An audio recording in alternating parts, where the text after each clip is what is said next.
Morning everybody, and welcome to this virtual meeting of the Economic Growth and Development Overview and Scrutiny Committee.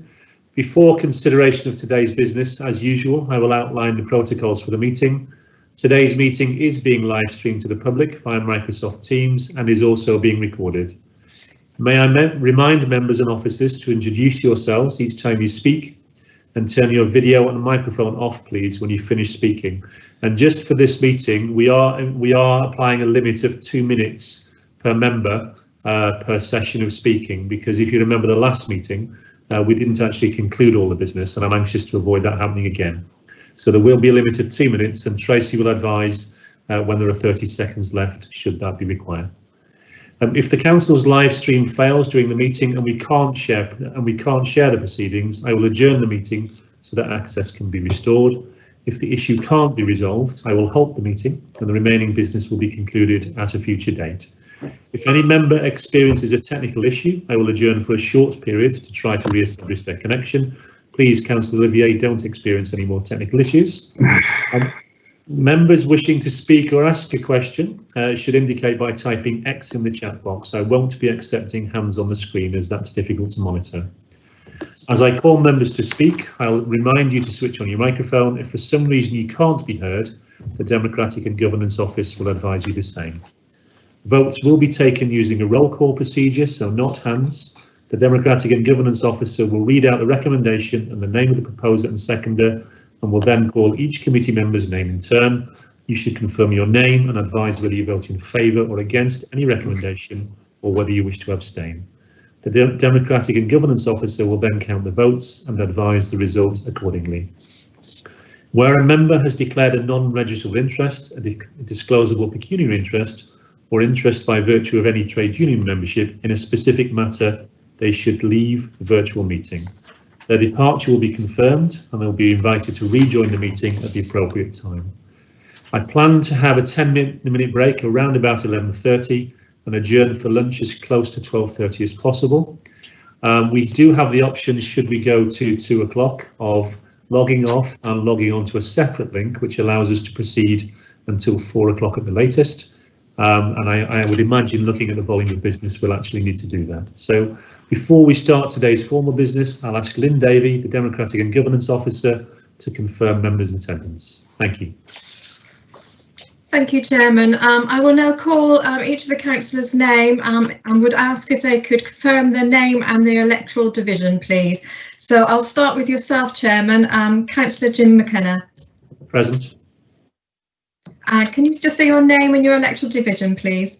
Councillor Jim McKenna, Penzance Promenade Division. Thank you very much. Councillor Duffin, please. Councillor Joyce Duffin, Mount Hawke and Portreath. Thank you. Councillor Malcolm Brown. Councillor Malcolm Brown, Councillor for St Austell, Bethel. Thank you. Councillor Cole, please. Good morning, Dick Cole, Councillor for St Enneder. Councillor Ellenbrook. Good morning, Councillor Barbara Ellenbrook, Redbury Central. Thank you. Councillor Lee Frost. Councillor Frost there yet? We understand that Councillor Frost is likely to be half an hour late, so he will join the meeting later on. Councillor LeBroy. Peter LeBroy, Councillor for Bude. Thank you. Councillor McLennan, please. Good morning, everybody. Councillor Mike McLennan from St Stephen in Brennell Division. Thank you. Councillor Olivier. Hello, yeah, Councillor Olivier representing Penzance Promenade. Councillor Pascoe, please. Good morning, Councillor Jane Pascoe, Liskeard West and Dog Wars. Councillor Pollard. Yes, morning everybody. John Pollard, Hale North. Thank you. Councillor Harris. Morning, David Harris, Truro to Haven. Thank you. Councillor Stephen Rushworth. Good morning, Stephen Rushworth, Councillor for the Division of St Izzy and St Judy. And Councillor Mike Thomas. Good morning, Councillor Mike Thomas representing Helston North. Thank you very much. And good morning, Councillor Bert Biscoe from Truro. Welcome, Bert. We have a number of cabinet members with us today. I'll just let you know who those are. They're Councillor Brown, portfolio holder for transport, Councillor Tim Dwelly, portfolio holder for culture, economy and planning, and Councillor Andrew Mitchell, portfolio holder for homes.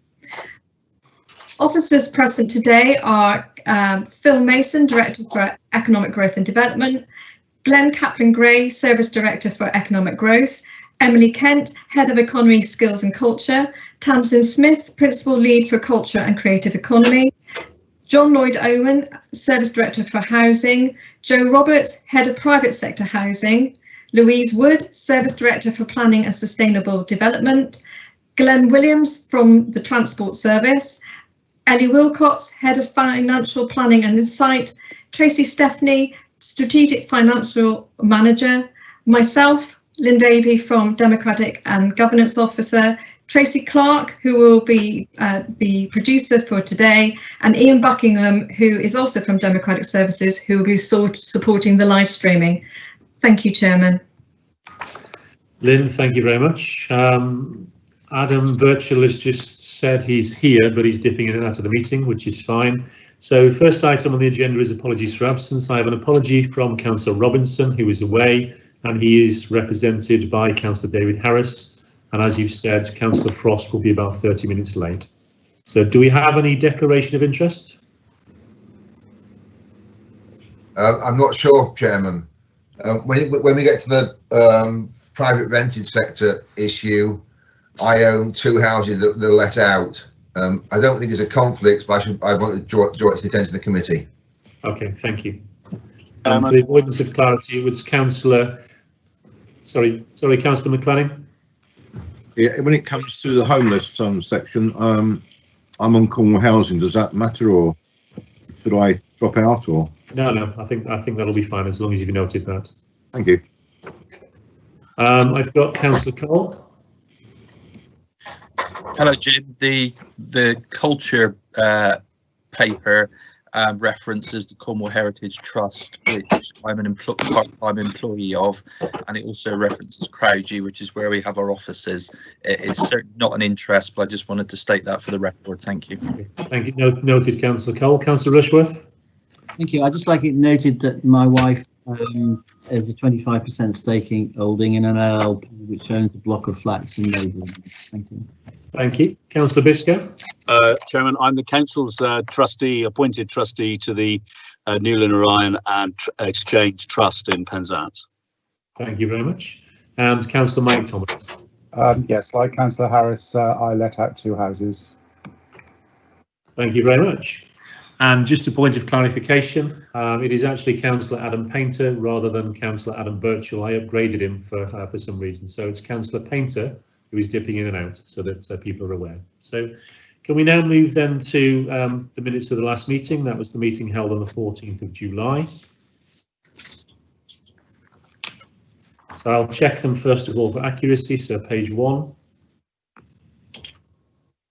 page 2, page 3, page 4, page 5, and on page 6 members will note that there has been a correction to the original draft minutes, and that's in relation to the voting on item 3, as you see there. So that reflects the fact that the vote was lost rather than, as we thought at the time, determined by casting vote, and the next item on the agenda actually reflects that. So page 6 and page 7. So matters on the agenda, page 1, page 2, page 3, page 4, page 5, page 6, and page 7. Members, thank you. Could I have someone to propose and second the minutes, please?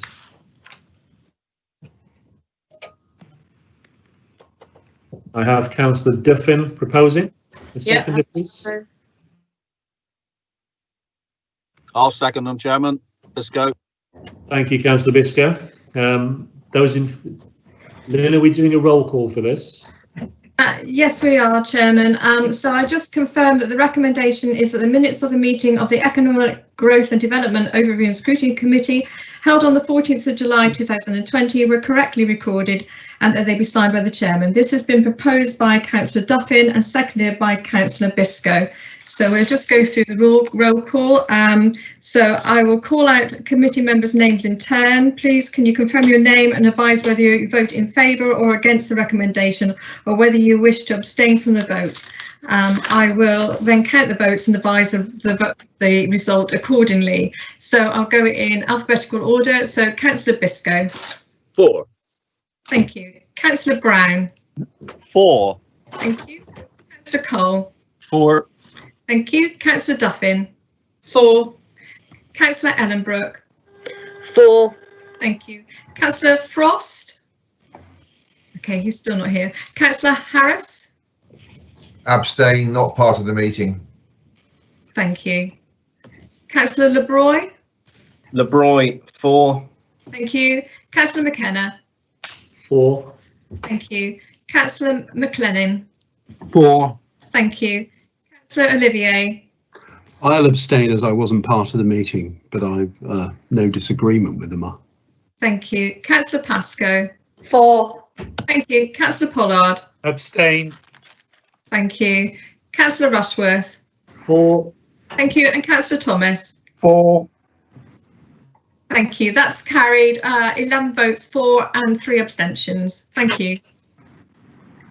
Lynn, thank you. Members, thank you.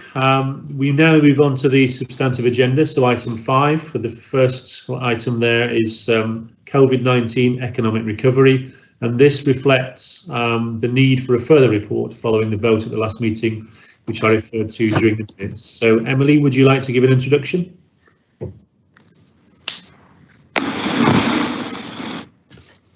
Good morning, Emily Kent, Head of Economy, Skills and Culture for Cornwall Council. So this report today is coming to members following the COVID pandemic and previous conversations that have been had around the economic impacts and efforts that are going to be required to continue the recovery and renewal process. The underlying productivity challenge in Cornwall and Isles of Scilly and the actions that are going to be required to support that recovery are complex and are going to need orchestrated long-term effort across all of the sectors, whilst also maintaining a focus on our long-term strategic economic vision. The pandemic has had a deep impact on the economy, and members have been informed in previous meetings about the data showing Cornwall potentially as the biggest economic loser in Britain in terms of the lockdown, and our challenge not now being just to level up our economy, but rebuilding that social infrastructure within the communities that need it most. Data continues to show that the employment rate has been decreasing since the start of the pandemic, and unemployment rate and level of redundancies have been increasing in recent periods. The claimant count for Cornwall in September has shown a slight decrease from the August figure. So that includes those on job seekers allowance and those elements of universal credit that are entitled looking for work. So that's a contrast to the UK and England figures, which have been published today, which show increases in unemployment. However, for Cornwall, compared to September last year, our numbers are up by 170% on September last year, and the UK increase was only 133%. So we've got much higher increases in those in universal credit comparing last year to this year in Cornwall, much higher than in the UK. Vacancies are showing some signs of recovery, looking at the most recent periods compared to previous periods. There's been a record quarterly increase showing some signs of recovery for Cornwall over the summer months. Annual growth in employee pay has strengthened in August compared to previous months. However, median salaries is showing a definite slide since June, and that may be the impact of the current situation on the labour market. So work has been underway to develop the action plan and recovery plan that's presented to you today, that looks at some recovery actions over the next 18 months and some priorities in terms of our economic recovery, and the types of activity that Cornwall Council and partners can do to help support what is going to be an incredibly challenging time in terms of both maintaining that focus around our economic trajectory and the ambitions we've always had for Cornwall's economy and skills, and also then being able to address now, in addition, the impacts of the pandemic. The report sets out some of the different scenario plans that have been assessed as part of this work. So the downside scenario is showing that it could be up until 2025, up to 2028, until we see Cornwall's economy return to the levels that we knew before the pandemic. So this is going to be a very long-term recovery. What's being presented today is very much a focus for the next 18 months, whilst a longer-term recovery plan is developed in line with the local industrial strategy, and making sure that that's aligned to our economic vision is incredibly important. So I didn't want to particularly say anything else other than to highlight the recommendation being that the recovery plan is recommended on to the leader for approval, and in particular that in conversations that are beginning around future devolution, that the focus on economic recovery and on Cornwall's economic position is very clearly highlighted in any of those devolution conversations. Thank you, Chair. Emily, thank you very much. Members will recall we did have an informal briefing following the last meeting, so hopefully this should, I hesitate to assume, but hopefully this should be a little bit more straightforward in terms of approval. I've got Councillor Jane Pascoe first.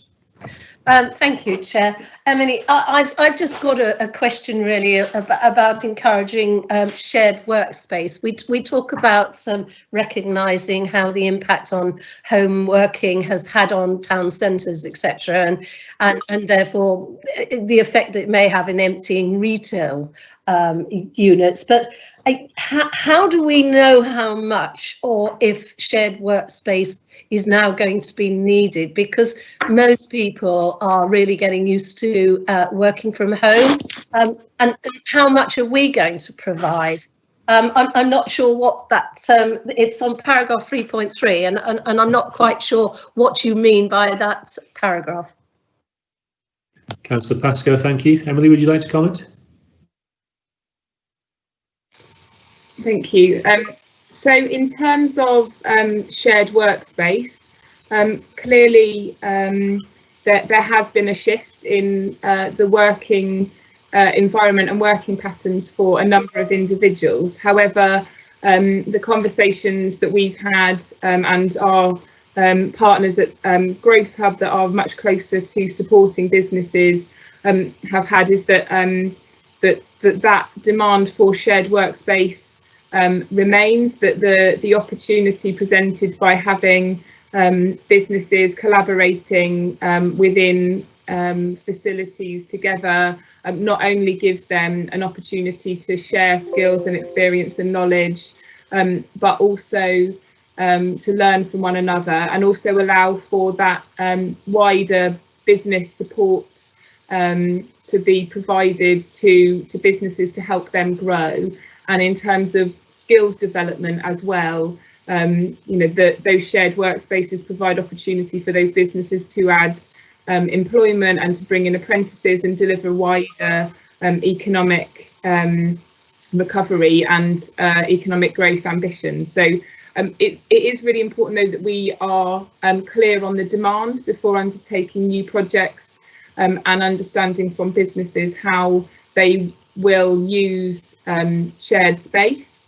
But in terms of high street vitality, I think there's still more work to do there as part of our wider recovery plan to understand how the pandemic has changed the way that people work, but also how we can embrace some of that in encouraging people to work closer to their home and in workspaces that bring together different sectors to grow all of that in a more holistic way. Thank you. Next on my list is Councillor LeBroy. Thank you, Mr. Chairman. I'm sure, like several other councillors, it's quite overwhelming to receive an agenda this way through the post earlier on towards the end of last week. But I've got a number of comments that I'd like to make, if that's okay, on this. 3.6 tourism.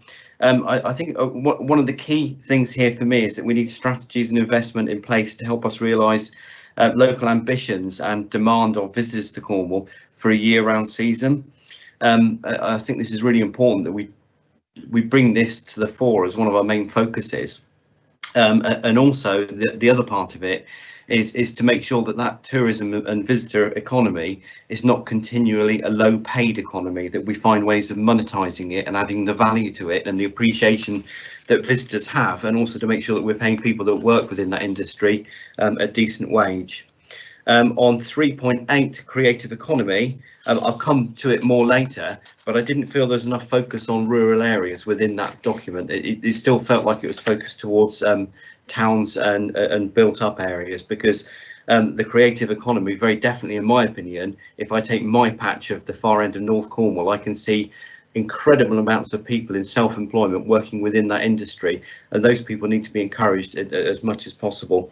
3.9 clean energy, just a nagging doubt in my mind here that if, let's say, in 10 years time we have a massive floating offshore wind farm off the north coast of Cornwall, because it's pretty windy here most of the time, will we in Cornwall be reaping the benefits of that? Have we got the infrastructure to serve the engineering and maintenance requirements of those wind farms? Because I would be pretty upset if we missed the opportunity to reap those benefits and that they were all being serviced from ports on the south coast of Wales, which actually would be very easy to do.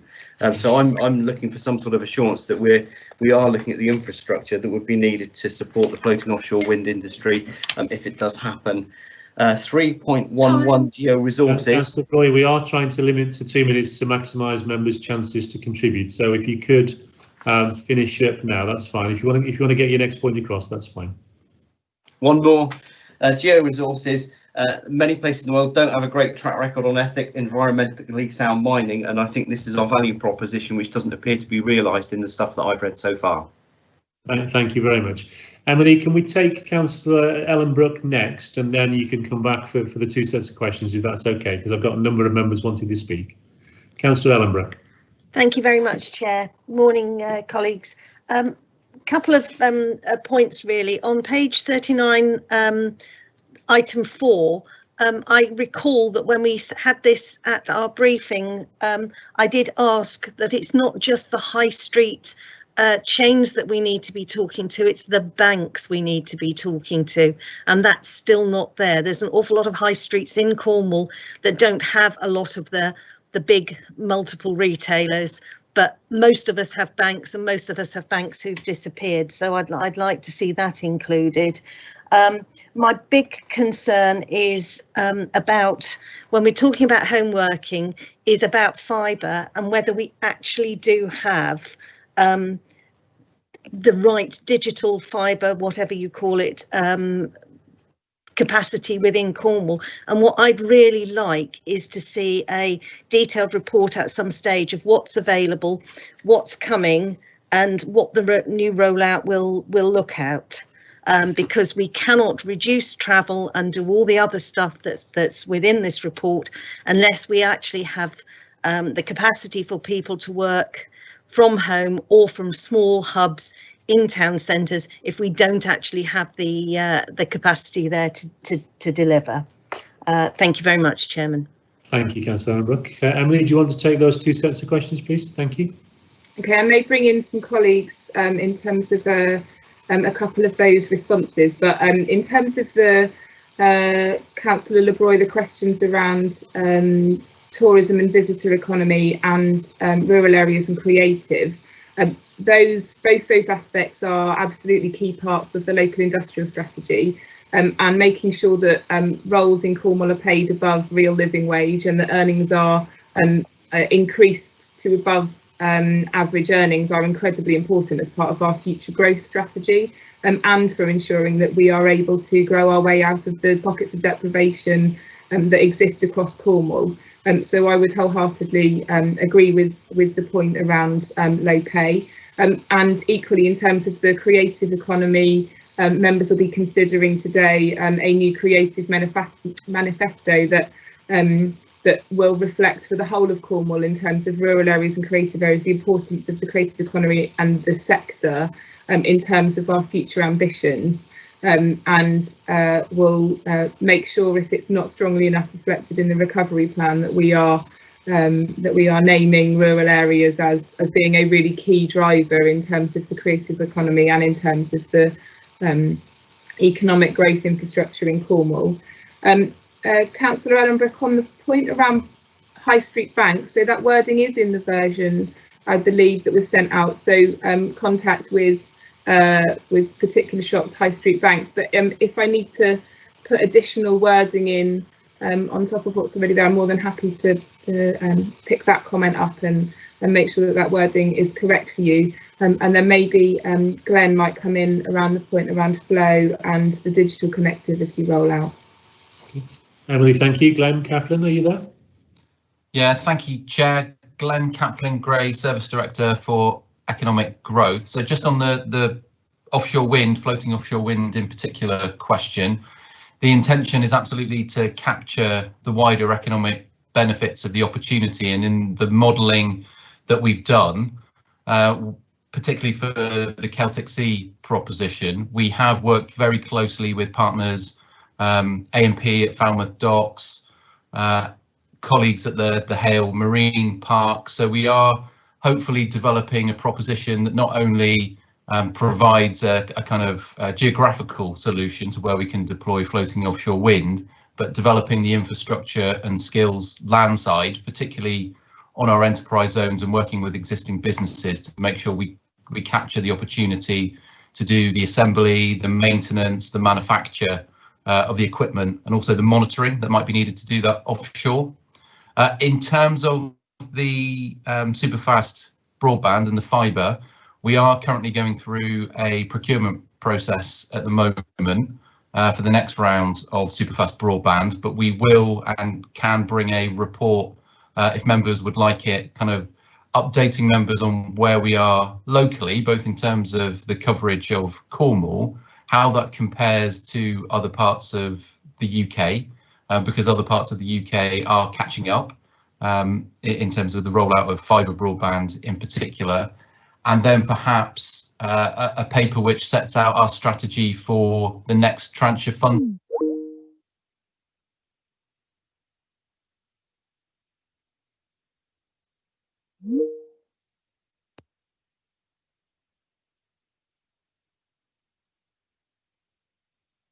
Briefing, so thank you for that. I've now got Councillor Cole and Councillor Harris. Emily, again, if you could take the two sets of questions in one group, that would be helpful. So Councillor Cole. He said optimistically.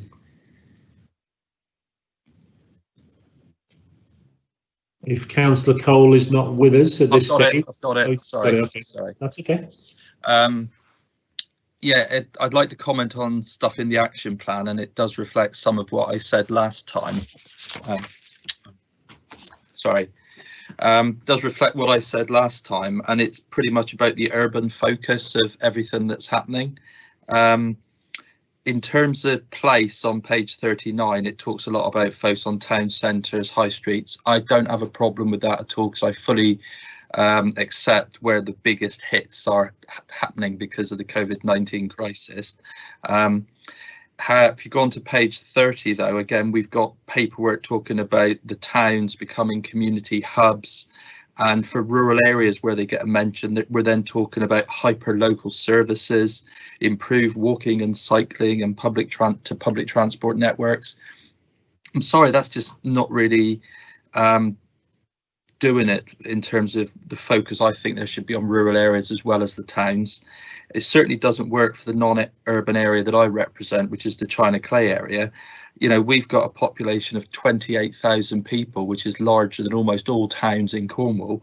And, you know, last night we were looking at a strategy document that we've been pulling together as a network to try and get a focus on this area. And just read you part of our forward.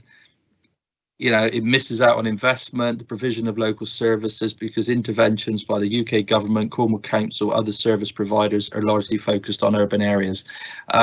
So, you know, I think this document doesn't fully appreciate what the areas are like outside of the key towns across Cornwall, and I think more work needs to be done on that. So I'm really struggling with this document on that basis. One last comment. On page 38, it talks about the new devolution prospectus. It's talking about seeking further delegation, decentralisation and funding and effective local delivery of services. With respect, that's not actually devolution, is it? It's local accommodation with central government, and that's just a gripe, the last point. But I really do think we need to address more of the urban-rural split to make sure there's more parity in what we seek to provide. Councillor Cole, thank you very much. Councillor Harris. Thank you, Chair. Three hopefully simple points. Paragraph 312 at the end talks about by 2030 data and space in Cornwall and the Isle of Scilly could contribute an additional £1 billion of economic value. Where does that number come from? Is it just plucked out of the air, or is there some real substance behind it? When you look at the recovery plan itself on page 15, there's reference to a Better Business for All partnership. I would like to know what that is. And then finally, paragraph 311 talks about geo-resources, and it mentions lithium. Cornish Lithium are currently in a fundraising round. If we really want to promote something like this, should we, the council, or maybe even, this might be controversial, it's not really this committee, but it's worth raising here, maybe even getting a contribution or an investment from the pension fund into something that's actually doing something. You know, Cornish Lithium's an example. It's just something a question to raise and think about, I hope.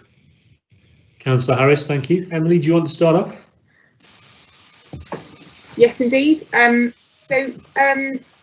terms of the question around rural area focus, thank you for picking that up. I will go away and reread this document in that context and make sure that we are really highlighting the importance of rural areas, which should be absolutely for Cornwall up front and centre. In terms of the work of this committee, some of that will be brought into the spotlight through the work of the inquiry panel that's due to start shortly, looking specifically at the economic contribution of rural areas and how we can work to increase and improve our investment and services in those areas to make sure that we are providing opportunities and levelling up across all of Cornwall, which is incredibly important. But I think in terms of immediate actions, I'd go back to Councillor Ellenbrook's thoughts around that digital connectivity, which provides such a vital connection in terms of opportunities for employment for those that live in rural areas, and to support businesses and skills improvements for residents across Cornwall. That our connectivity and the opportunities that have been presented by the investment into superfast broadband into those areas has put us in a position of competitive advantage compared to other rural areas in the UK and across Europe, and we need to be capitalising on that and making sure that our future strategy for those more rural parts of Cornwall are really building on the digital connectivity and opportunities that provides for business. Councillor Harris, in terms of, I may ask again Glenn to respond on the question around space and lithium investment. The Better Business for All partnership is a grouping of the various business support providers that exist in Cornwall. So a number of them are EU funded to provide different types of business support, skills development and it's a place where they all come together and make sure that all of their activity is joined up to avoid duplication in terms of business support, and make sure that we're giving a full package of support to businesses in a way that is what the businesses need, rather than something that's being delivered to them by a funding programme. Emily, thank you. I've noticed quite a lot of chat box activity, which is always good. Glenn, are you wanting to come back on anything? You've suddenly appeared on my screen. Yeah, thank you, Chair. Just to try and answer Councillor Harris's question. So I think the reference to data and space is evidence taken from the local industrial strategy evidence base, which did quite a lot of mapping of existing clusters and their growth potential. I will double check that and come back to Councillor Harris with a detailed answer, but I think that's where it comes from. In terms of lithium, the local enterprise partnership through the Getting Building Fund has made a investment in lithium, particularly in setting up the first UK pilot extraction plant for lithium. So as he says, that project is gathering momentum. I believe the crowdfunding process has been reasonably successful over the past week or so. No doubt private sector companies would be delighted to have further investment. I'm happy to pick that up with Cornish Lithium and see if there is demand there. But of course, that would mean identifying a Cornwall Council budget. Councillor Harris mentioned the pension fund. We're fast approaching the end of the Economic Development Match Fund reserve as we approach the end of the European programme. So council funding in the current climate, I suspect, would be an issue, but happy to investigate that further. Glenn, thank you. And Emily, thank you prior to that. I've got 7 members, 6 more members on my list. So if I can take Councillor Olivier and then Councillor McLennan, and just a polite reminder, 2 minutes maximum each, please. Yeah, thank you, Chair. I note on page 12 of the report, paragraph 3.1, it makes the point that not only will the Cornish economy not recover until 2025, but it's highly likely the gap between the richest and poorest areas in Cornwall will widen. So it's not going to be an even economic decline. It's going to hit some areas worse than others, and it's going to hit the poorer areas more. The particular question I had was about Kickstart, which I've asked about before. Now, in the previous sort of international economic crisis, the Future Jobs Fund, introduced by the government at the time, actually did a lot of good. Do we know much more about how Kickstart is going to work, and how much difference it makes, how many young people it will help? So that's my question. The only other observation I've got is that, of course, the visitor economy is going to be a key component of the Cornish economy for a long time to come. But I think the council has been very good, and I'm very supportive of their work at diversifying the Cornish economy, and I don't want to sort of lose sight of that in the anxiety to protect the visitor economy, that we lose sight of the fact that relying on the visitor economy above all else is one of the things that's kept us poor, and we need to diversify, even if it's a very difficult ask at this time. Thank you, Chair. Councillor Olivier, thank you very much. Councillor McLennan. First, I have to support everything Councillor Cole said, because we discussed it last night at Network, and our clay country area is getting neglected. Concerned about Councillor Broy's statement about improving when everyone's salaries, etc., improved, and perhaps even lead to profits. But if you're saying tourism that 31% is based on the private sector, you have no influence on that whatsoever, because the private sector can only reward people based on if they're making money. So I'm not certain how you could influence that as a public sector organisation. Also, there's a lot of talk, and we used them a bit during the lockdown more, about supporting the local shops. But for some of the just managing and those on benefits, shopping at the local shop, and we were giving vouchers away, wasn't good business because they couldn't get so much for their money during the COVID. So they're going to have to use the national supermarkets, Lidl's, etc. And I can't see how you can stop that, because it's a cheaper way of shopping. And on page 39, you mentioned again that you're going to talk to the multiples. 1 minute you want to go local shops, now you're talking to the multiples saying, can we help you with the redundancies? Well, again, you're talking about national organisations. I couldn't even get Marks and Spencer to put a bus on for Christmas to go to Fradden for old age pensioners because it was £120, but we paid it ourselves in the end. So I'm not certain. These people make their mind up in the real world and will cut their costs first without worrying about the rest of the community. They've got a business to run, and so I'm just a bit confused on that one. And lastly, we have some of these reports, presentations. We had one on Friday from Jesse about you're looking at losing 13,000 jobs in Cornwall. I think I'm right in saying that. So to try and get back to a norm, you've got to find those 13,000 plus a bit. So I agree with the last statement you make. What do we do? Do we do nothing? But I'm not sure if I'm clear on what you actually can do really as a Cornwall Council to get it kicked back with all businesses involved. Thank you. Councillor McLennan, thank you. Emily, do you want to start? Yes, of course. So in particular, the Kickstart scheme. So that was launched last month.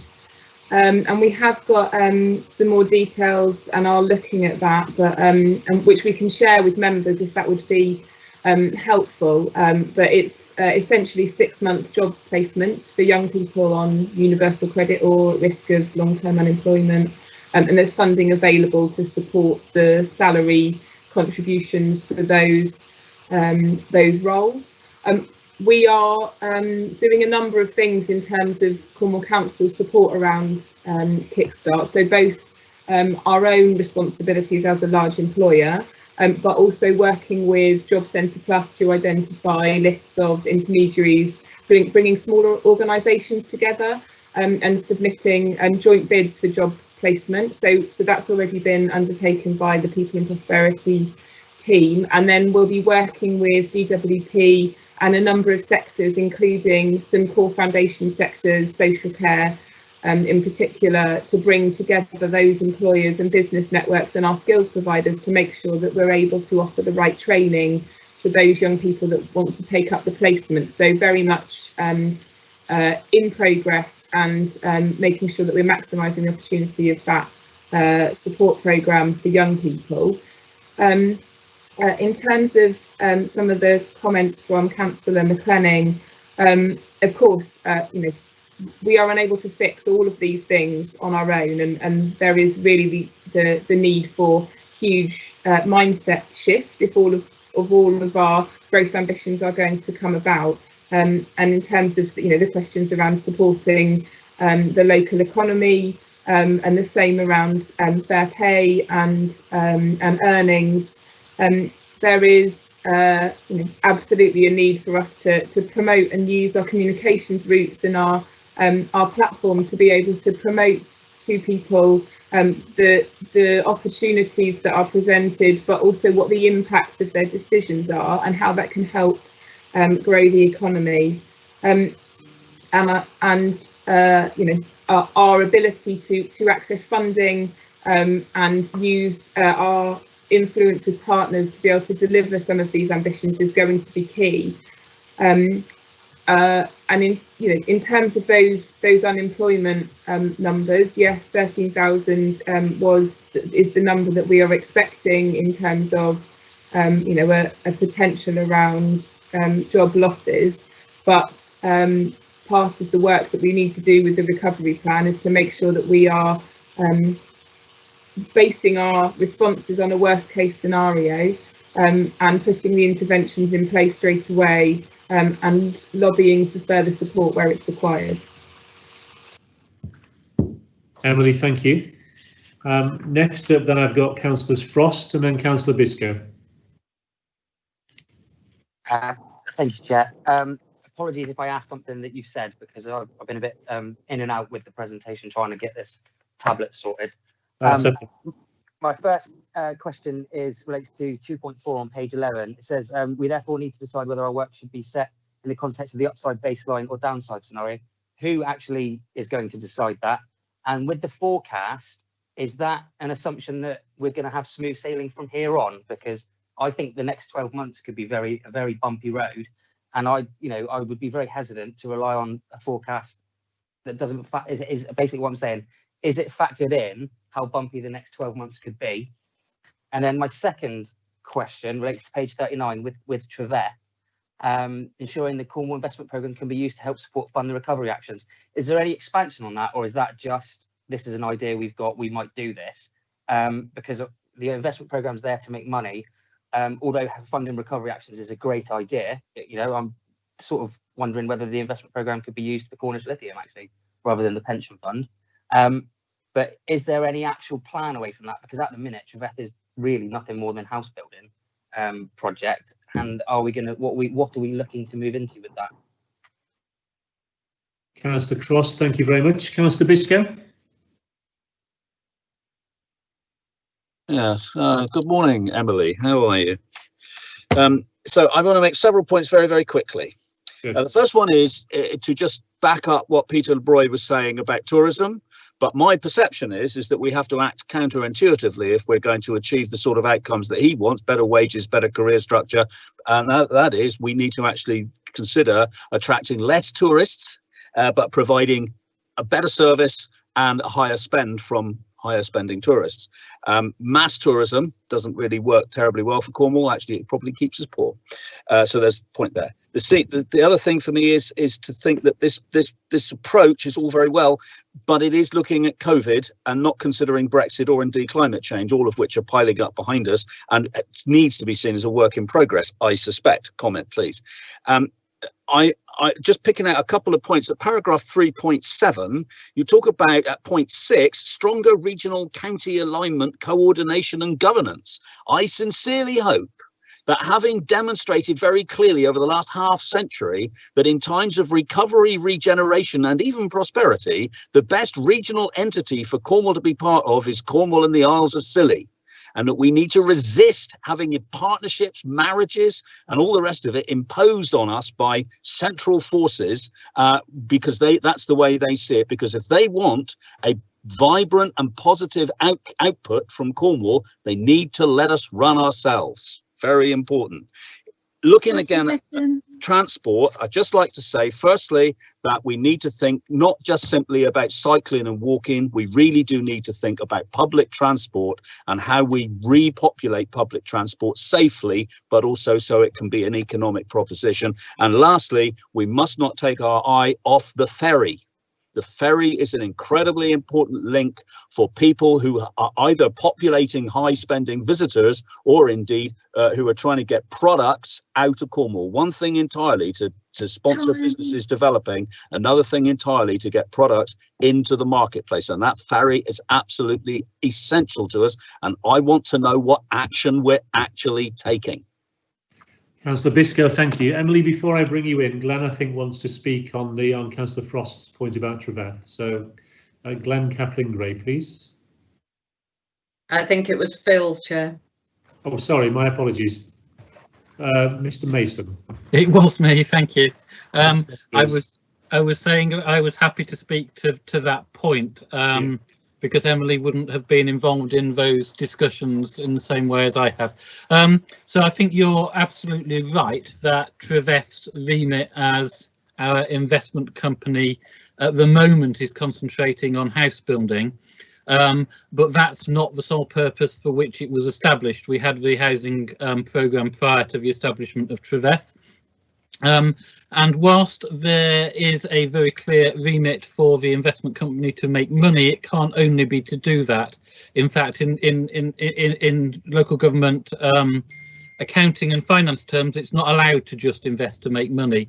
The purpose of Treveth is to make money whilst doing good things for Cornwall, and those good things in terms of the economy particularly will include, I think, looking at investments in energy and other things that meet our outcomes and objectives. So I very much support the view that we would like Treveth, as we go forwards, to diversify and to look at other parts of the economy, and in particular to include energy within that. So those conversations are already being had, and they will continue, and we will look forward to, you know, future iterations of the Treveth business plan as the company grows from a startup to have a wider remit and an ability to make a wider set of investments. Thank you.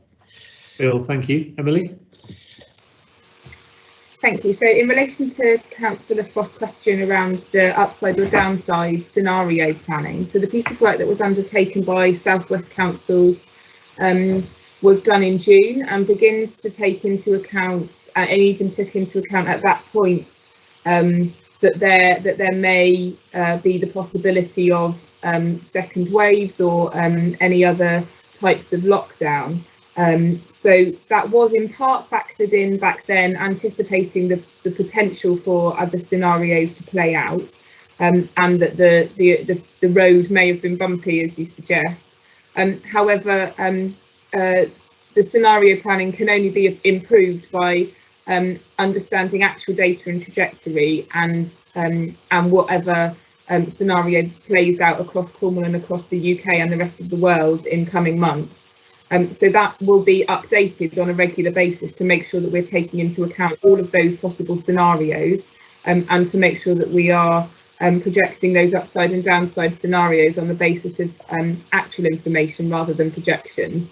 In terms of who decides, that is the first principle on page 8 of the recovery plan. So that is page 29 in your papers. Is the proposal that we suggest that we focus our efforts within the context of that downside scenario, so almost a planning for the worst while hoping that things aren't as bad as the data tells us, of course, but that we are prepared for that scenario, the downside scenario, if that is to play out. So very much for you to agree whether you are supportive of that in terms of that principle and that wording. And Councillor Biscoe, the comments around Brexit and climate change, indeed in terms of the wider focus in the local industrial strategy, and around high value sustainable tourism, that's absolutely the direction of travel within the local industrial strategy and future economic strategy ambitions. Specifically on the ferry point, transport colleagues may have some points that they want to make specifically, but on the question around Brittany ferries, the team are in conversation directly with partners both on the French side and the UK side, and with Brittany ferries, to understand the current position, and whether there's any further support that we can provide, and happy to pick that conversation up with you. Thank you. Does anybody from Transport wish to come in at this point? Jeff, Councillor Brown? I accept the use of the hand. It's banned in this committee, but as it's you, Councillor Brown, you being helpful, then we can accept it on this occasion. Apologies, Hugh. Just on the Brittany ferries, I'm also in direct conversation with Mark Coker, who's my counterpart at Plymouth City Council. So we're looking at, if we need to make an approach, we can make a joint approach, because clearly the ferries will impact significantly on both, and it's also been raised at the Subnational Transport Board level. Thank you, Jeff. Okay, that brings me to Councillors Mike Thomas and then Councillor Rushworth, please. Thank you, Chair. I'd just like to revisit section 313 to 315, the issue of transport implications, as touched on by Councillor Bert Biscoe. I think the fact that, in my opinion, traffic has almost returned to normality in many areas of Cornwall. And I think we also have to recognise that the growth of online means actually on road, and so as a consequence of that, there are lots more vans going around our roads and lanes, and we have to be aware of that. I'm also conscious that there's no reference, well, I haven't found it, I do apologise if it's there, to an increase in the need to provide for electric cars of the future. But the other thing is, the only way we're going to get people, in my opinion, back onto public transport is to make it free. excuse me, free for everybody. And I know that's going to be very contentious, but also I think I'd like to see within this a recognition that our railway lines, our branch lines, need to be totally reviewed to see whether there is the capacity to bring about a really new, up-to-date, modern style of electric trains coming around our towns and connecting towns like little old Helston to Network Rail. So I think that section really needs, and I'm really grateful for what Emily and Glenn have done. It really is a very thorough document. But I do think the transport implications of the next few years for Cornwall are absolutely massive. And I return to the issue of these vans. Everywhere I go, there are vans. I think I'll stop at that point. Thank you very much. Councillor Thomas, thank you very much. Councillor Rushworth, Stephen Rushworth. Thank you, Jim. I just want to, I agree with Mike on transport, and you know, we're in Cornwall, we're going to always have to rely on the car, and we've got to get used to that. I want to also talk about Jane Pascoe and the banks. I think you should add on to that accountants, insurance brokers, lawyers and everybody else, and it's very important that we keep them in the town centres, and we can proactively do that very easily by talking to them and arranging convenient car parking reserved spaces in our car parks so that these people will not be tempted to go out of town. That's a simple thing we could do. Going on to this we're not going to recover to 2028. I think Cornwall will recover really quickly from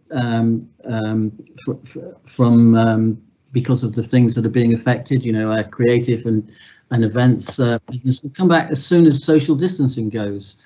All of tourism will come back as soon as social distancing goes. In North Cornwall, Bert was saying we should go for high-class tourism. I think North Cornwall is reaping from the great work that was done by Stephen Kessel, in the tourist officer for North Cornwall. He set the foundations for a lot of what's happening in North Cornwall. Now, you cannot get into a restaurant in North Cornwall. All the accommodation is booked until the new year, and I'm pretty sure that's going to go on right the way around. So North Cornwall is really benefiting. It doesn't provide cheap wages. I know lots of people who've got legal qualifications and more. Sorry, and more as cleaning. Right. So I'll just go on to them. That bit. I agree with Dick. We've got to providing in business opportunities in rural areas, because we're not delivering houses in the urban areas. They're all being pushed into the rural areas. We've already got probably the allocation for 20 years has been achieved in the rural areas. We're nowhere near that in the urban areas, and so unless this council starts shifting to policies that's going to deliver quick urban housing, we've got to start looking at the rural areas to start investing stuff. And I just want to, you know, I'm disappointed with Adam Painter's political comment about unemployment is a 3-year high. Well, we're in the middle of a pandemic. It's bound to be high, and it's probably going to get higher, and all the country's going to get higher. So it's nothing to do with any government in power would have the same problem that's happening at the moment. So I'm sorry that his contribution was purely political. Thank you. Councillor Rushworth, thank you for your comments. Emily?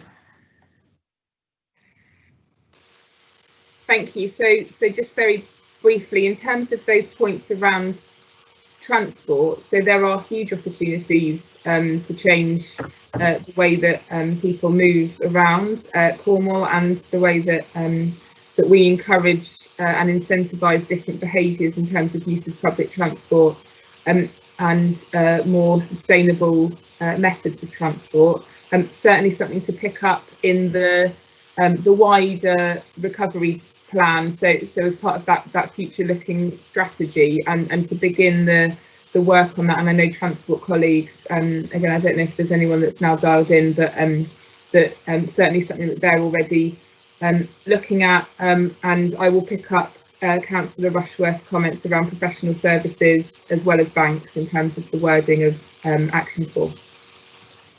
Emily, thank you. Councillor Duffin, you're last in terms of wanting to speak. Thank you.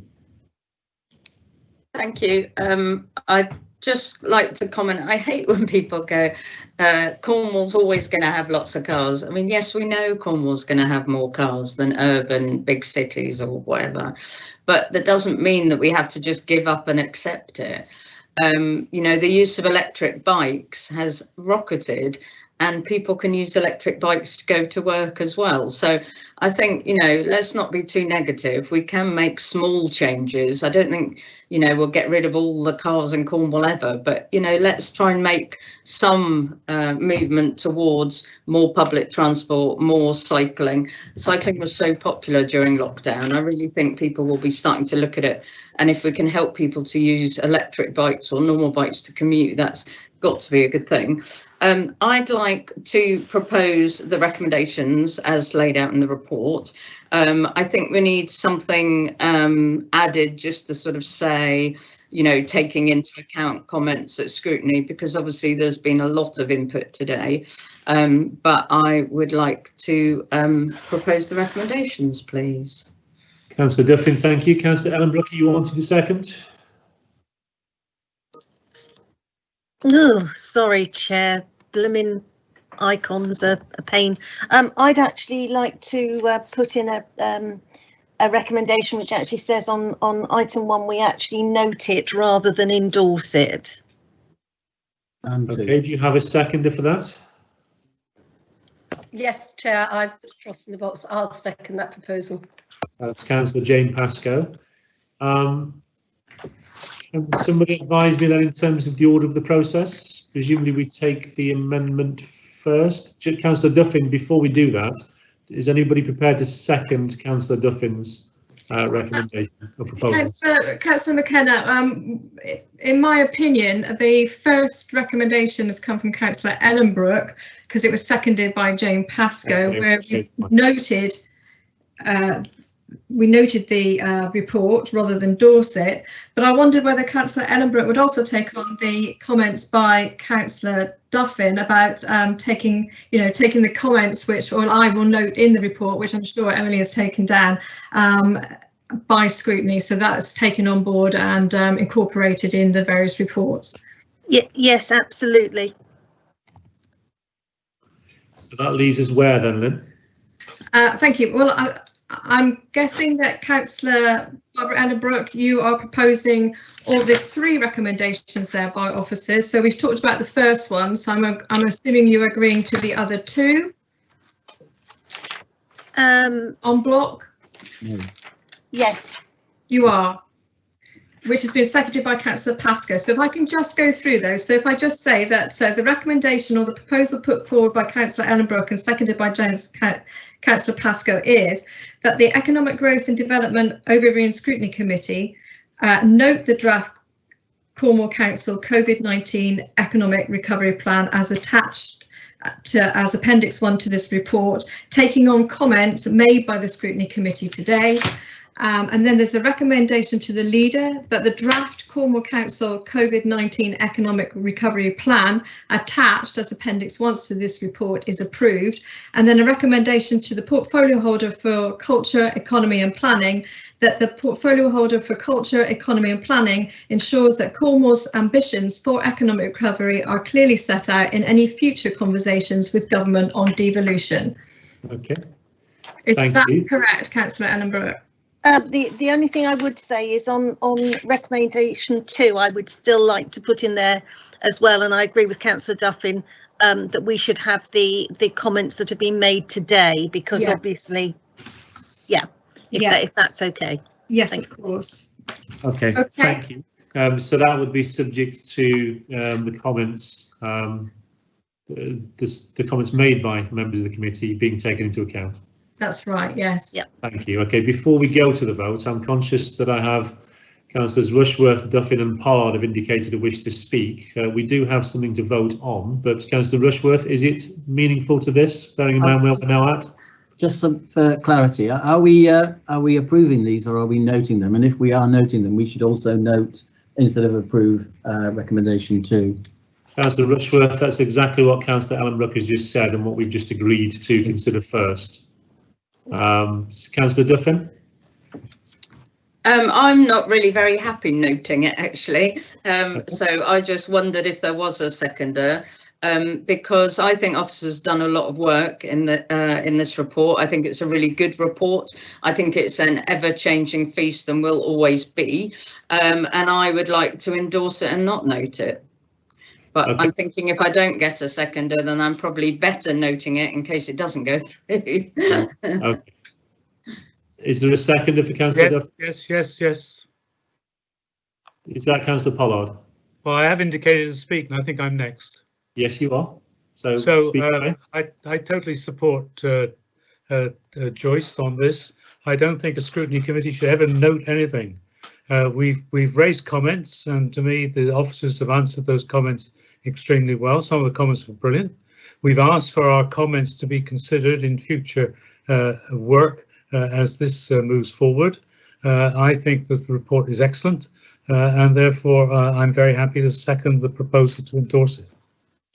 Okay, so can I thank you, Councillor Pollard. Can I confirm then, Lynn, because Councillor Ellenbrook had a seconder before Councillor Duffin, that we take the proposal which reflects the request to note before we take the recommendations as set out? Councillor, yes, Chairman, as far as I can see that this is another proposal, so we can take Councillor Ellenbrook's first to note, and if that falls, then we'll go to Councillor Duffin's. Okay, thank you. I'm now getting Councillor Biscoe wishing to contribute, at which point I'm going to draw a line and we'll be going to the vote. So, Councillor Biscoe. Well, I'm sorry to come in so late, Chairman, but it does seem to me that amongst some of the responses that Emily gave, and in particular, I think there was what I can't remember what it was now, but she did say that she would go back and reread the document in light of comments made. That was about rurality. And on several other points, she was clearly made comments which said, "Okay, we need to look at that, and we hear what you say," and so on. So I think there was a bit of give and take there, and I think in order to reflect that, it would probably be helpful if we said, taking into account members' comments, we note the report, because I think the exchange has been productive in that sense, and there will be some points that the officers take up and add to or amend in the report, and I think that needs to be reflected in the recommendation. So I would make that suggestion, that taking into account members' comments, that we note the report. Thank you. Lynn? Thank you, Chairman. Well, if you'd like to go to Councillor Barbara Ellenbrook's proposal to note the report and to take on the comments mentioned today by the Scrutiny Committee, which I will put into the minutes. If we can take that to the vote, please. Yes. And I'll do the roll call. So, Councillor Biscoe. Well, I think I'm probably for, but I'm not absolutely certain now. This is to note it, Councillor Biscoe. Yes. But taking into account the comments made during the meeting. Oh, well, that's an addition to the recommendation that was originally put and seconded. No, Councillor Ellenbrook did ask for that to be included. Right. As did I in mine, just to make Councillor Biscoe aware. Everybody has included that, Councillor Biscoe. Well, thank you very much for pointing that out. So, Councillor Biscoe, is that for, against, or an abstention? Oh, that was a for. Thank you. Councillor Brown. Against. Thank you. Councillor Cole. For. Councillor Duffin. Against. Thank you. Councillor Ellenbrook. For. Councillor Frost. Against. Against. Was that against, yeah, Councillor Frost? Yes, it was. Yeah. Councillor Harris. For. Councillor LeBroy. Against. Councillor McKenna. Against. Councillor McLennan. For. Thank you. Councillor Olivier. Councillor Olivier. For. Thank you. Councillor Pascoe. For. Councillor Pollard. Against. Councillor Rushworth. For. And Councillor Thomas. For. Thank you. There were 9 votes for, 6 against and no abstentions, so that motion is carried. Lynn, thank you very much. Members, thank you very much. That then takes us on to item 6, and this is the report which John Lloyd Owen will introduce, and this is in relation to homelessness and housing need, and that report is pages 41 to 99. John Lloyd Owen, are you ready to go? Yes, thank you, Chair. Thank you. This report provides an overview of the actions the Council has taken with partners to address homelessness in response to the COVID-19 pandemic over the last 6 months. It provides an overview of how homelessness and housing need has changed during this time and sets out the priorities for recovery and plans for the future, and in particular the provision of move-on accommodation. So starting with the response, in March, in response to the COVID-19 emergency, the priority for the Council and indeed for government was to immediately bring everyone in. That is to provide emergency accommodation for anybody sleeping rough or at immediate risk of doing so. And that priority has continued and will continue during the pandemic. As part of the response, the Council commissioned 6 emergency COVID accommodation schemes. We also furnished a number of new council-owned properties for use as temporary accommodation and moved families who were sharing facilities into self-contained accommodation. We've also made use of available social housing properties to accommodate people. As the report notes, we've seen a very large increase in those sleeping rough or at risk of sleeping rough over the course of the pandemic. And I think it's fair to say this reflects the fragility of many residents' housing situations. As a result of the pandemic, family and friends were no longer able to accommodate many individuals. Sofa surfing was no longer practical, and people lost tied accommodation as service industries closed down, and others had to escape domestic violence and abuse. So over the last 6 months, we've seen the number of families and individuals in temporary accommodation more than double, from around 250 to almost 500 households currently. And despite the efforts made over the last months, we still have more than 20 people sleeping rough in Cornwall at present, and we continue to work with them to provide suitable accommodation. The report sets out the Council's approach and plans as we move forward. Our aim is to maintain the commitment to offer accommodation to anyone sleeping rough, or indeed at imminent risk of doing so. This is in line with the homelessness and rough sleeping strategy that was agreed last March by Cabinet, and obviously in the context of the continuing public health emergency. We want to make sure that everyone who was accommodated as a result of COVID-19 will receive an offer of move-on accommodation or assistance to find somewhere more settled to stay. This is also critical in order to reduce the numbers, the exceptional numbers we have in emergency accommodation currently, and resulting financial costs to the Council.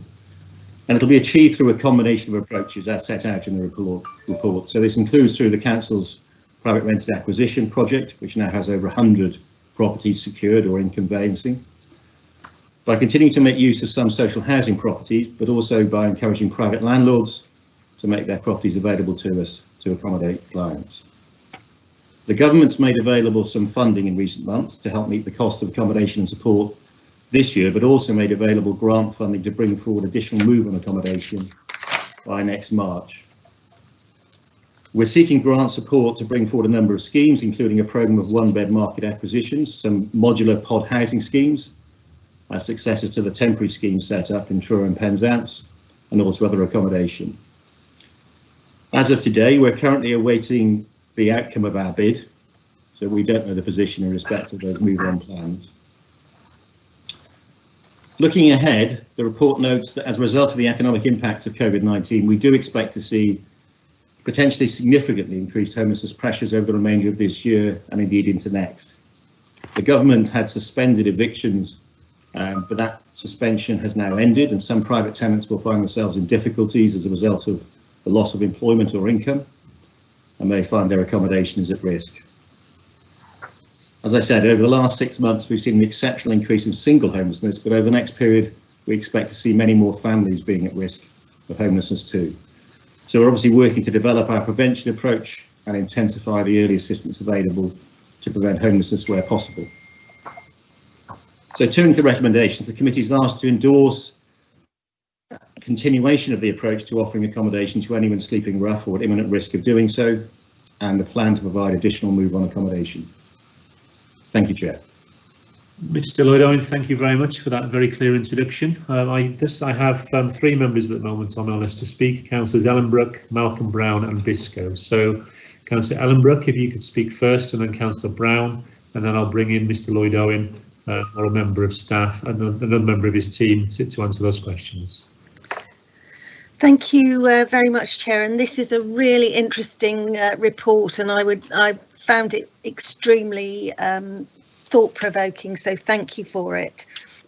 My question really relates to the single adults. I've just seen something that there's been some research done that in actual fact single adults who are in danger of becoming homeless are much less likely to contact anybody, presumably the council, before they actually are homeless, whereas families tend to get in there much earlier. So I think kind of a question is that skewing the figures slightly? But I am slightly bothered that on page 46, item 2.6, you actually say 71% are people who are single or couples with no family, and yet on page 58, the provision of 250 that you're looking at, only 50 are for single people. So that's one question for me. And the other question is, again, on page 52, you talk in the Homes for Cornwall piece about it being less suitable to have houses in multiple occupancy, particularly given the current crisis, because obviously that's different cohorts of people mixing together. What is both Cornwall Council's view and potentially the government position on HMOs? Should we be continuing to provide them, or should we be looking for providing single units of accommodation that are self-contained? Thank you. Councillor Ellenbrook, thank you. Councillor Malcolm Brown.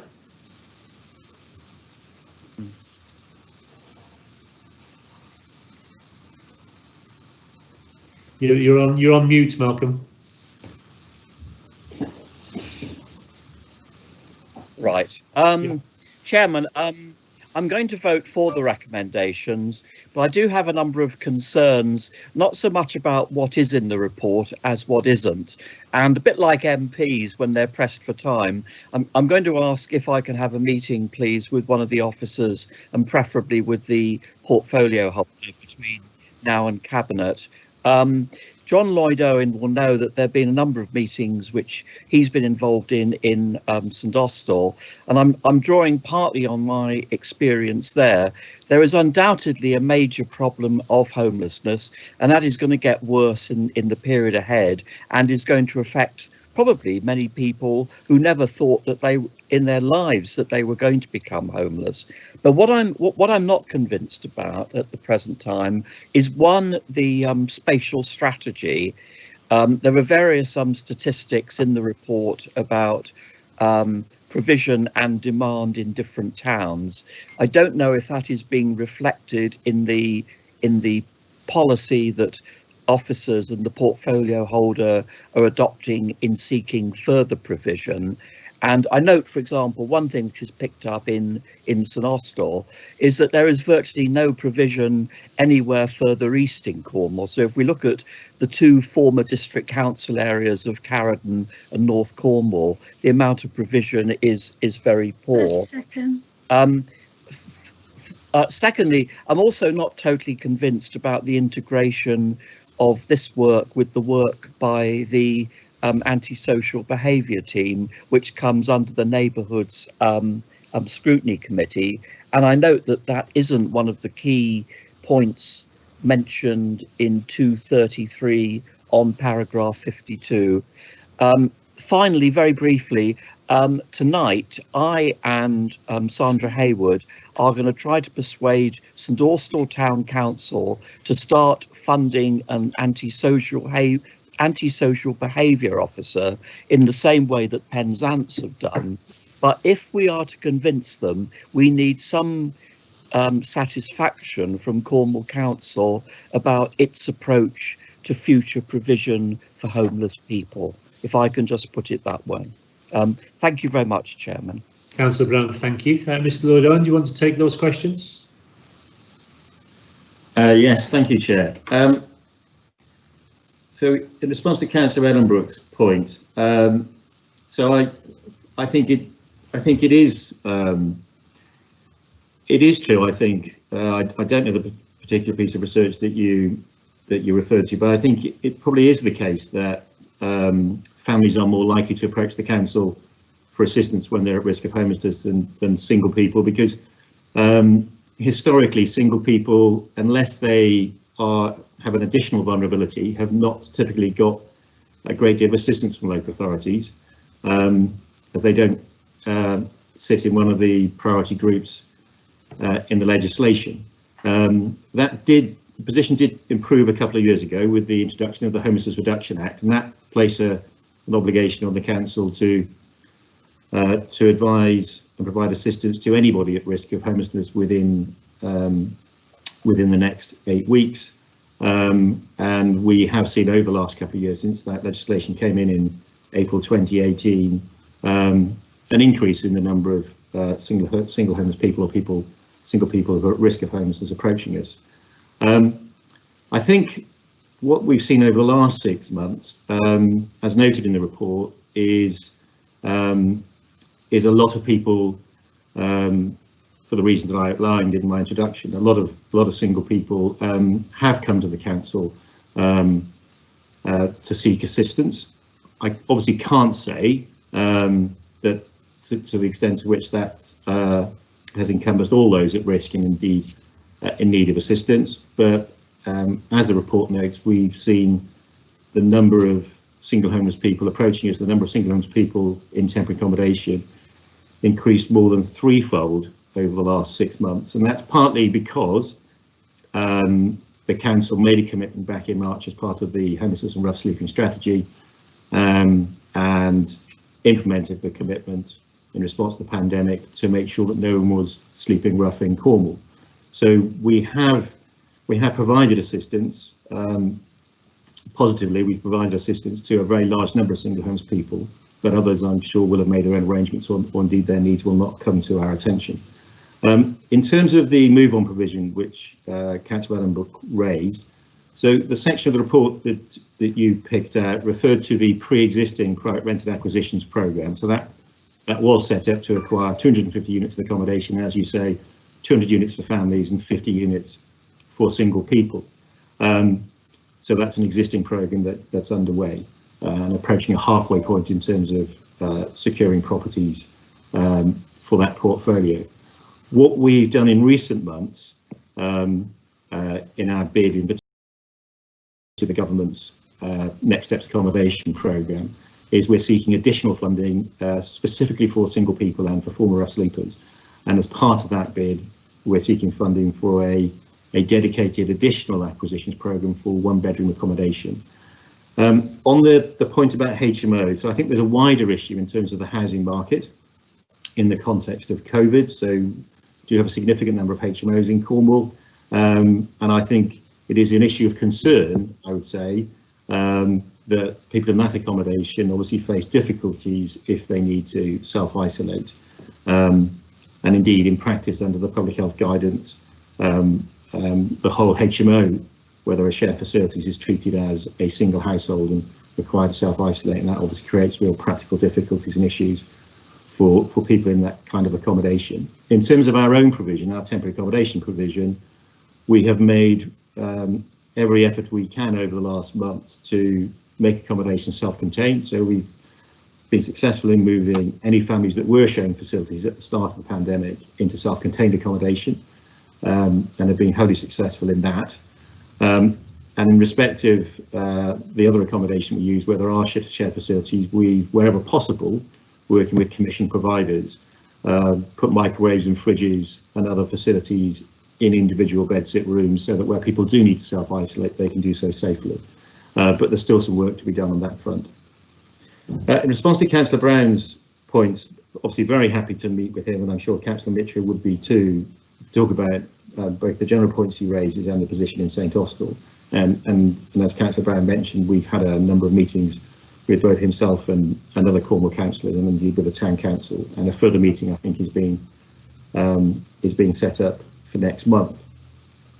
In terms of the spatial strategy for provision, so when we planned the acquisition, the programme I mentioned, to acquire 250 units across Cornwall, a detailed piece of work was done to look at homelessness demand across Cornwall, and it was very striking that the vast majority of demand arose in the centre and west of Cornwall, and there was very little evidence of homelessness presentations, very few households approaching us for assistance in the east of the county. Now, I absolutely do take the point that we face potentially a very different situation with over coming months and over the next year in terms of increased homelessness and people who would not normally be exposed to the risk of homelessness being exposed now as a result of their changed employment circumstances, their changed income.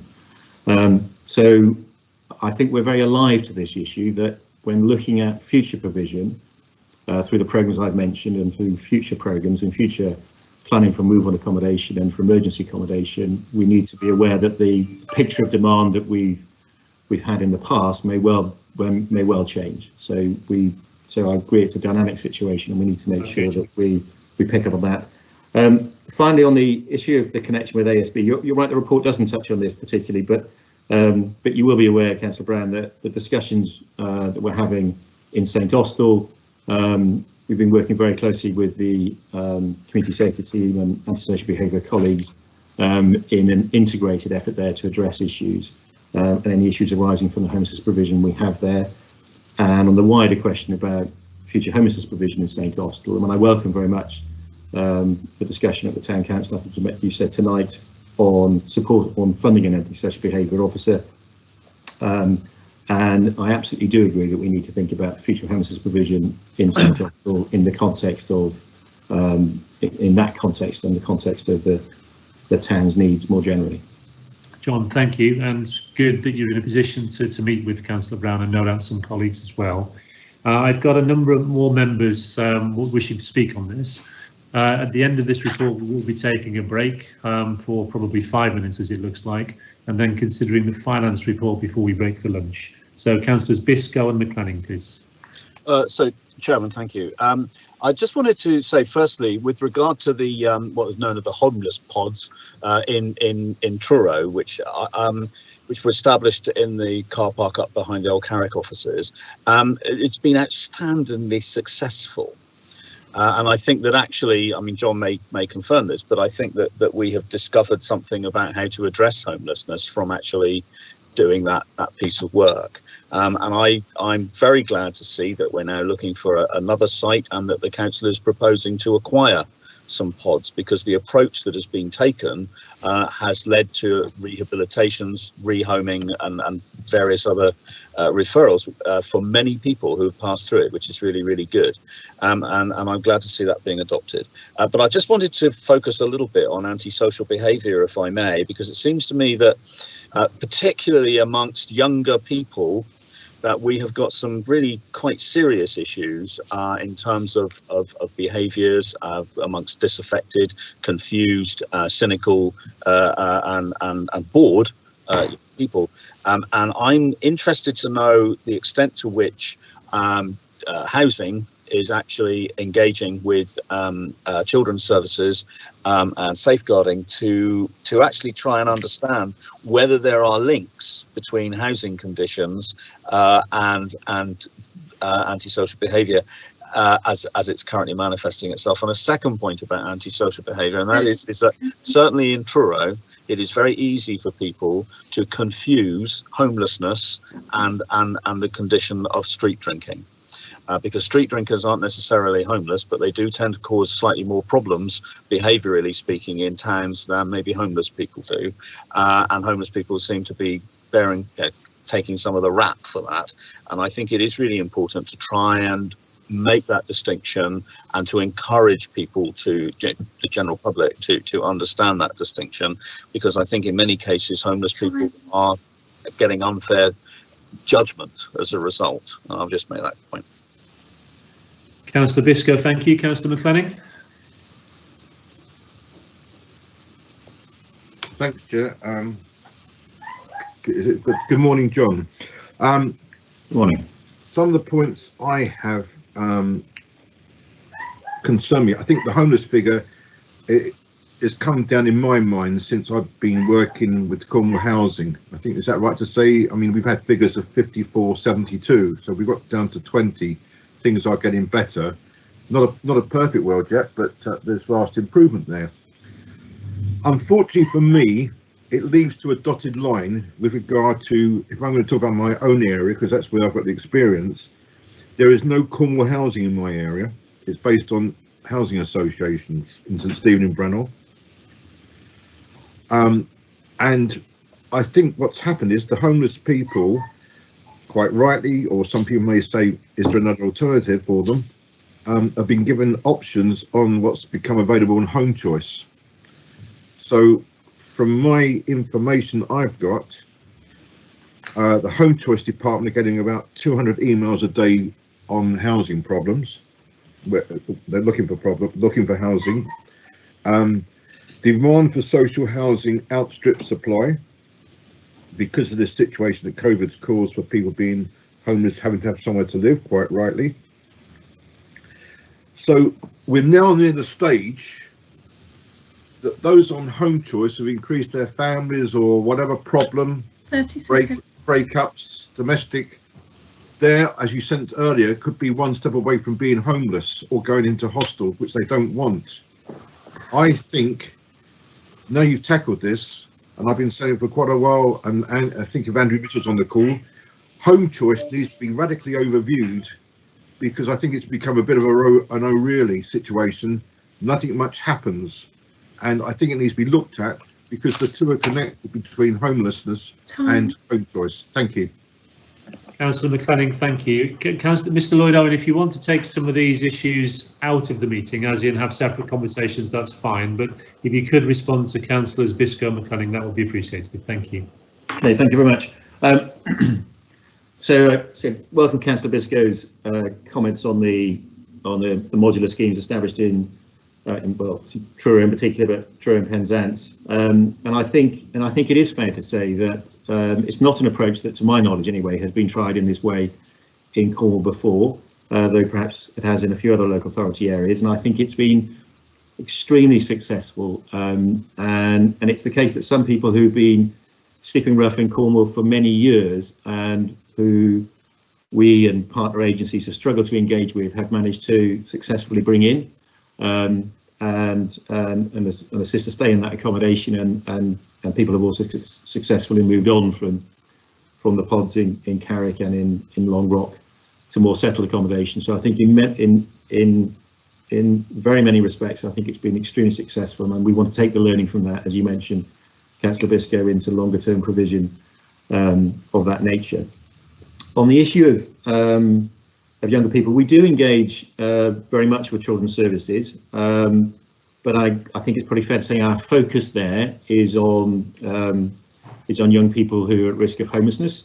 We commission specific provision for 16 and 17-year-olds who are at risk of homelessness. We obviously work extensively with families with children who are homeless or at risk of homelessness, and we in addition work very closely with children's services in respect of care leavers. The wider issue of antisocial behaviour and the impact of housing conditions, and I think it's a point I think we probably all readily understand, for people who are in stressed housing situations, whether those are stressed in terms of the physical provision or in terms of the security or lack of security of that provision, and the threat of homelessness and so on, obviously impacts on the family and impacts on children perhaps more acutely. But it's an interesting area, I think, for us to discuss, as I think we see many families under increasing stress for us to discuss further with children's services colleagues and the Together for Families service more widely. On the issue about the link between homelessness and street drinking and antisocial behaviour, and indeed it's something that Councillor Brown alluded to as well. So of course there is some relationship between people who are sleeping rough, people with complex needs, people with issues of substance misuse who are homeless, and wider issues of that sort, and wider issues of antisocial behaviour. But antisocial behaviour, street drinking and other manifestations of antisocial behaviour are much wider issues, go much more widely than in relation to those who are homeless or indeed those who are rough sleeping. But just to say again, we do work extremely closely with colleagues and have these past years in the antisocial behaviour team and in the community safety team to address issues where those relate to our homelessness services and provision. On Councillor McLenning's point, so you're quite right, the number of rough sleepers in Cornwall had reduced quite significantly from a peak of 99 people found at the annual count in 2016 and had fallen by some 3/4 at the time of the count last November. What we've seen over the last 6 months, though, I think, we've seen a very significant increase in rough sleeping, or those at risk of rough sleeping, for the reasons that I mentioned. And I think what it has brought out is the number of households in Cornwall, the number of people in Cornwall who are in very precarious accommodation situations, sleeping on friends' floors, just about hanging on to some kind of accommodation, and but under the stresses of the pandemic and lockdown, have seen that accommodation cease to be available, and they found themselves at risk of ending up on the streets. So I think we face a much larger problem of rough sleeping than the one that we have made good progress on in past years, but a much larger problem, I think, we're now trying to address, and will be doing so over the coming months. On the issues around home choice, lots of complex issues here, but you're right, we have been using some of these social housing properties rather than routing them through home choice. We've been using them preemptively to address the most urgent needs in terms of temporary accommodation and the homelessness pressures that we face. We will be bringing a report to the next meeting of the committee in November on the operation of home choice and including a review of the allocation scheme changes that were introduced back in 2017. So perhaps that will provide a good opportunity for a further consideration of the issues that you're raising there. John, thank you very much. And it was remiss of me not to echo Councillor Biscoe's observations around the pods, because they work superbly well in Penzance. So thank you to everybody that's been involved in those. Councillors Olivier and Duffin next, please. Thank you, Chair. If you can hear me, I want to thank the Council for the excellent work they did in Penzance in dealing with our serious rough sleeping homelessness problem. It was a great success, not just the pods, but the use of seafront accommodation and eventually a youth hostel session.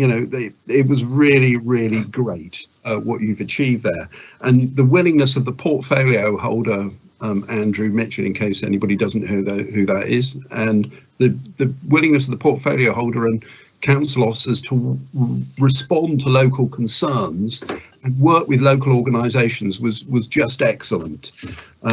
So I think I'm happy to vote for this, because I think the council is trying to do the right thing, even if there are concerns that are being raised. The council is trying to do the right thing. In response to one or two other things that have been said, but we had a similar problem in Penzance where rough sleepers were being scapegoated for everything, when the problems were actually more caused by street drinkers who had roofs over their heads. It sounds like you've got a similar situation there. I would recommend to Councillor Malcolm Brown, Penzance Town Council's action in funding an antisocial behaviour officer has been very successful. I hope you copy us, and I hope Penzance Town Council copy your example, I believe, of supporting a substantial youth facility in St Austell, because really you should do both. The only other point I wanted to raise was one of the problems I think we do have about finding housing for young single people is that anybody under 35, the maximum housing benefit that they can claim is capped. In North Cornwall it's a maximum of £70 a week, and in West Cornwall it's £80.97 a week. That is the maximum you can claim if you're a single person under 35, and that is actually a significant problem. Thank you for that. Councillor Olivier, duly noted. Councillor Duffin. Thank you. Yeah, I wanted to bring up the housing benefit point as well. Not only does it make it impossible for people to find somewhere to live, but also if housing associations or the council are housing them, then we can also only claim that amount back, which again doesn't provide enough money. So I think that's a massive issue, and I think we should be lobbying government, which I believe is one of the recommendations to come later on in this agenda, because that really makes it impossible. I would like the committee to appreciate and to note thanks from the committee to the housing department. I mean, the amount of work that people have done, you know, lockdown was such short notice, as most of these things are. The legislation changes overnight and everybody needs to jump. I mean, a massive amount of work to get people off the street and into accommodation. And I think, you know, officers have worked so hard on this. The one negative thing I'd like to say is it wasn't just housing. I think across the board, the council reacted so quickly to all the issues with lockdown. And I know there was a massive amount of work going on, lots of officers working ridiculous hours. But I, as a councillor, felt that during the first month or two of lockdown, all this work was going on, but we weren't really involved in it, and we weren't really kept up to date with what was going on as well as could be. I can understand why that was. There was such a lot of work to do, but I would like that sort of noted for if anything like this happens again. You know, we do need to kind of be kept involved. Fantastic, the pods are really good. I obviously, not having pods in my area, hadn't had a lot of feedback. Could we maybe have some case studies of when, you know, you were giving some examples of how people have been moved on and how people who previously we hadn't been able to house. But I think it would be really helpful for councillors to see all the different officers that get involved in moving people on, all the different parts of the department, because it isn't just one person that deals with them. So I think we just need to 2 minutes. Okay, I would just like to say that I think this committee should note what a great job has been done by housing during this this pandemic and continues to be done. Councillor Duffin, would you propose the recommendations with the addition that we express our appreciation of the work done by the housing service and associated staff? Yes, please. Thank you. Which I will second, Chairman. Thank you, Councillor Biscoe. That's very helpful. Thank you. Okay, I now have Councillor Mitchell, who's promised to be succinct. Sorry, John. Before I didn't detect, other than the request for case studies, which I saw you nodding to. I didn't detect any questions, so I'm working on the assumption it's okay to proceed now to Councillor Mitchell. If I could just mention, I'm obviously very much welcome and thank you very much for the kind remarks about the work of the housing service. But the point was made as well that it's a wide range of partners. Cornwall Housing's contribution has been absolutely central to the council's overall response, but also the work of a wide range of partners. Both generally and in certain towns, Growing Links, Disc Newquay and others. So just would like to make that point. It's been an effort really by the widest range of partners that enable us to provide the response that we have. Perhaps that will be reflected in the recommendation, Chairman. Yes, that would be fine. So including the wide range of partners. Councillor Mitchell. Yes, thank you, Chairman. I know you do want me to be succinct, and some of the questions asked are in depth, and I know John likes to give a full answer, so that might explain some of the time we're spending on this. But I think it is really important. I'd certainly like to echo all the words and words of thanks. But as John said, it is not just the department within the council. It has been many organisations and volunteers who fill a gap that if the council had to provide, I'd certainly be here saying our budget's completely blown out of the water and we need more money if we had to provide those services. So my thanks as well to everybody. I'm certainly happy to meet with Malcolm and any other member who wishes to discuss an issue. He did make one point that I do want to address, and I don't want him and Sandra thinking that St Austell is a dumping ground where we ship people in from the east who are homeless. The fact that there is hardly any provision does reflect the actual on the ground position. Homelessness is really not so much an issue in the east as it is in the west. The concentration around Truro, Penzance, Falmouth, and we tried to reflect that actual situation in our policies. It might not always add up, but we certainly try to make it the case. So please don't think we're using St Austell as a dumping ground.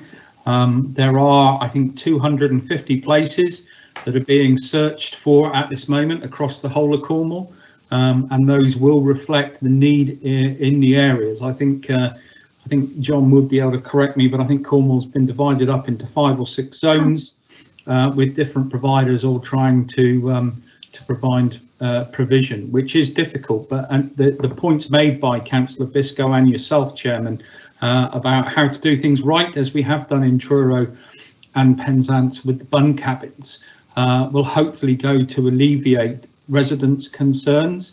We need to make sure the right management processes are in place, and we also need to give a guarantee that should a problem arise, it will be addressed. Yeah, we are there obviously to help people who are in really bad situations, and they find them in not normally because of their own. Councillor, make sure you have exceeded the 2 minutes. So if you okay, so please, what we do recognise is providing the physical route is only half the job. We need to make sure that those support services are there, because most people who are certainly rough sleeping will have also been in contact with the health service or us for mental health issues. Thank you. Councillor Mitchell, thank you. Councillor Long, I have you on the list. Now, you're not a member of the committee, but I'll allow you to speak if it's a question, please. Thank you. It is indeed. Thank you very much. Thank you very much. Really interesting debate this morning. My question is, during your report, John, you mentioned the fact that you said that the homelessness issue in the east of Cornwall was less. Have you taken into account the fact that the draw of Plymouth? Because I work for a soup run team based in Callington, and we travel to Plymouth every 5 weeks to assist them. And last time we served over 100 people in Cornwall who are in Plymouth rather, who either are homeless or rough sleeping, and various other issues. But many of those do come from the east of Cornwall because they are drawn to the city because they think there's more services there. So are you not, is there not a potential failure to reflect the fact of geography here? The fact that there is homelessness in East Cornwall and in North Cornwall, but because we're sparsely populated, there are no big urban centres, they are drawn elsewhere. It's an interesting point you made, Councillor Long. Sorry, Chair, if that's okay. Interesting point you made, Councillor Long, and I think it'd be useful for myself and colleagues to speak to colleagues at Plymouth City Council to understand the interrelationship between, as you say, homelessness and people at risk of rough sleeping in South East Cornwall and Plymouth. So I acknowledge the point. John, thank you. The final speakers on this are going to be Councillors Cole and Harris. I have a proposal and a seconder for the recommendation, so I'm anxious to get there, at which point we can have a short 5-minute break. Thank you. So, Councillor Cole. Thank you. Yeah, I'll be supporting the recommendations, and I share Joyce's comments about the good work that's been done and the efforts to target rough sleeping and homelessness where it's being encountered. So fantastic work. I also welcome the report was useful information about the broader concept of supported accommodation and how we were looking to reach out, and also the fact that the 250 new properties that we're looking to provide in theory would be spread a lot larger than just the town areas that have dominated the report in front of us. So that's all to be welcomed. And following on from Andrew, I do think it is important that we as members, where possible, do get a broader understanding of where that need for general supported accommodation is coming from across Cornwall as a whole. And on page 70, I see that we've got the map which has divided Cornwall into is it 4 or 5, 5 or 6 areas. It looks different. It looks like area 5 is split into 2, and I'm really struggling to read the map. It looks like someone has divided Cornwall up along the lines of old district councils, but then moved the borders around in a concerted attempt not to replicate old district councils.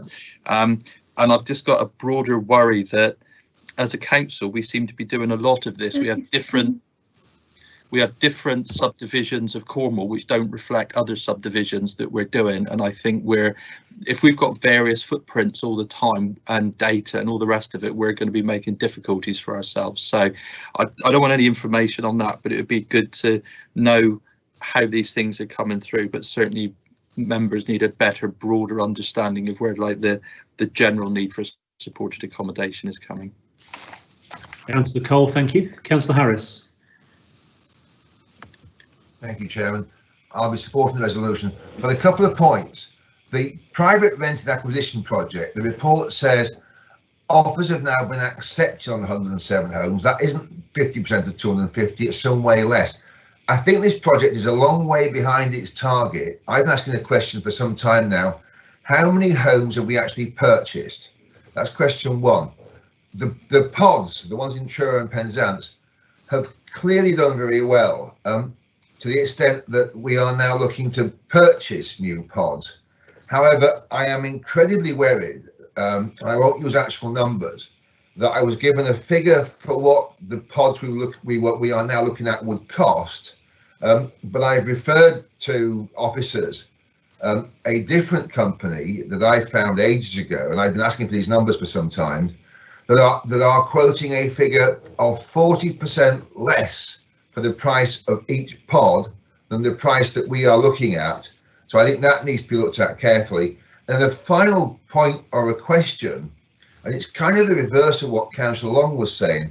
I remember a couple of years ago talking about homeless, and I think it was Councillor Painter made the comment in response to a question about people being concerned about people shipping themselves down to Cornwall to take advantage of what we did for homeless people.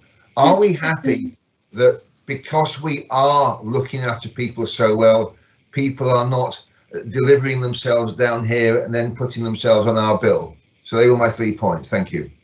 Councillor Harris, thank you. John, if you can answer those reasonably succinctly and we can get to the vote, please. Absolutely. Thank you. So I think I said, Councillor Harris, that we were approaching the halfway point, but at 107 properties either bought or in legal conveyancing, but yes, you're right, that is 107 is short of the halfway mark of 125. I don't have the precise figure as of today in terms of the number of properties acquired. It's over 40, but what I will do in the lunch break is I'll find out the precise figure and I'll advise you and the committee members later on in today's meeting.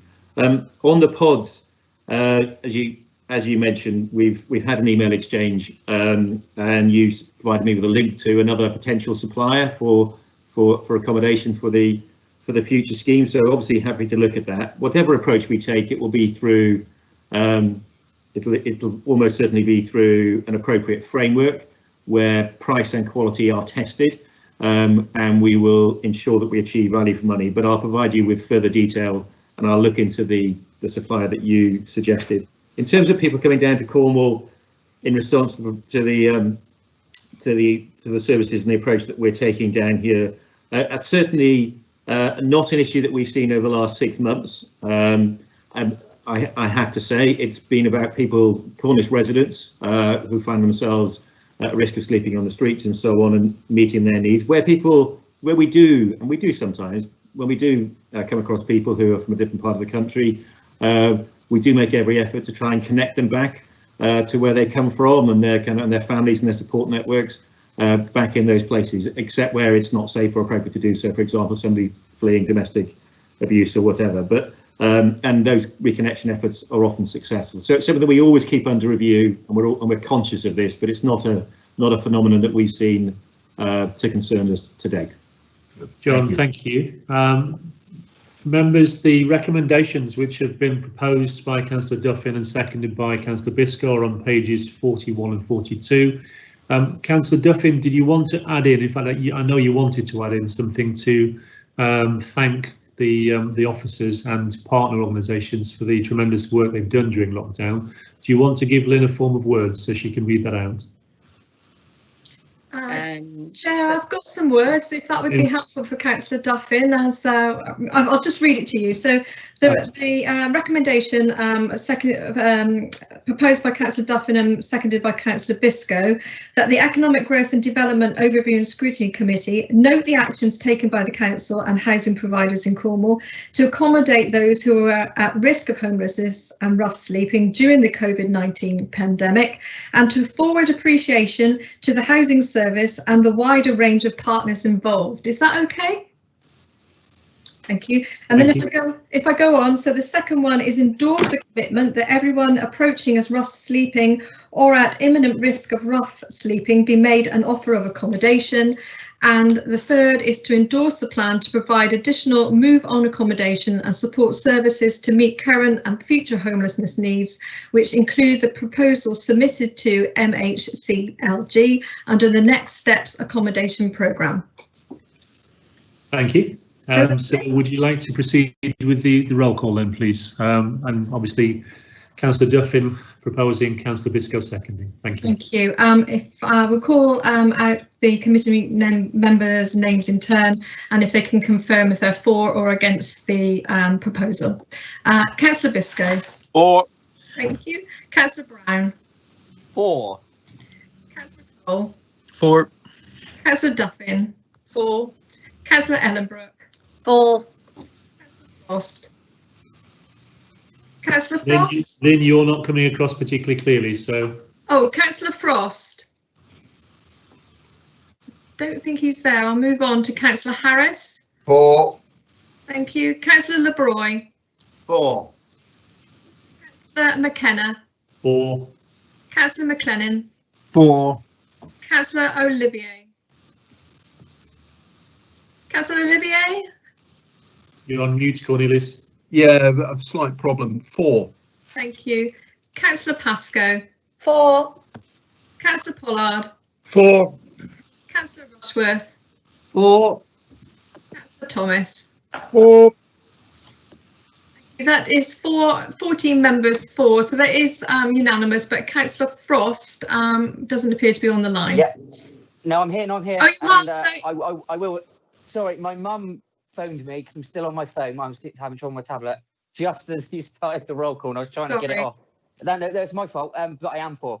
Thank you very much. That case, it's unanimous. Thank you, Chairman. Lynn, thank you. John, thank you to you and the officers for all your hard work. We're going to take a 5-minute break now, and then we'll be looking at item 7, which is a briefing on the budget and medium-term financial plan. Thank you.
Okay, members, welcome back. For Councillor Kirkham's benefit, that was the first 5-minute break we've had this meeting.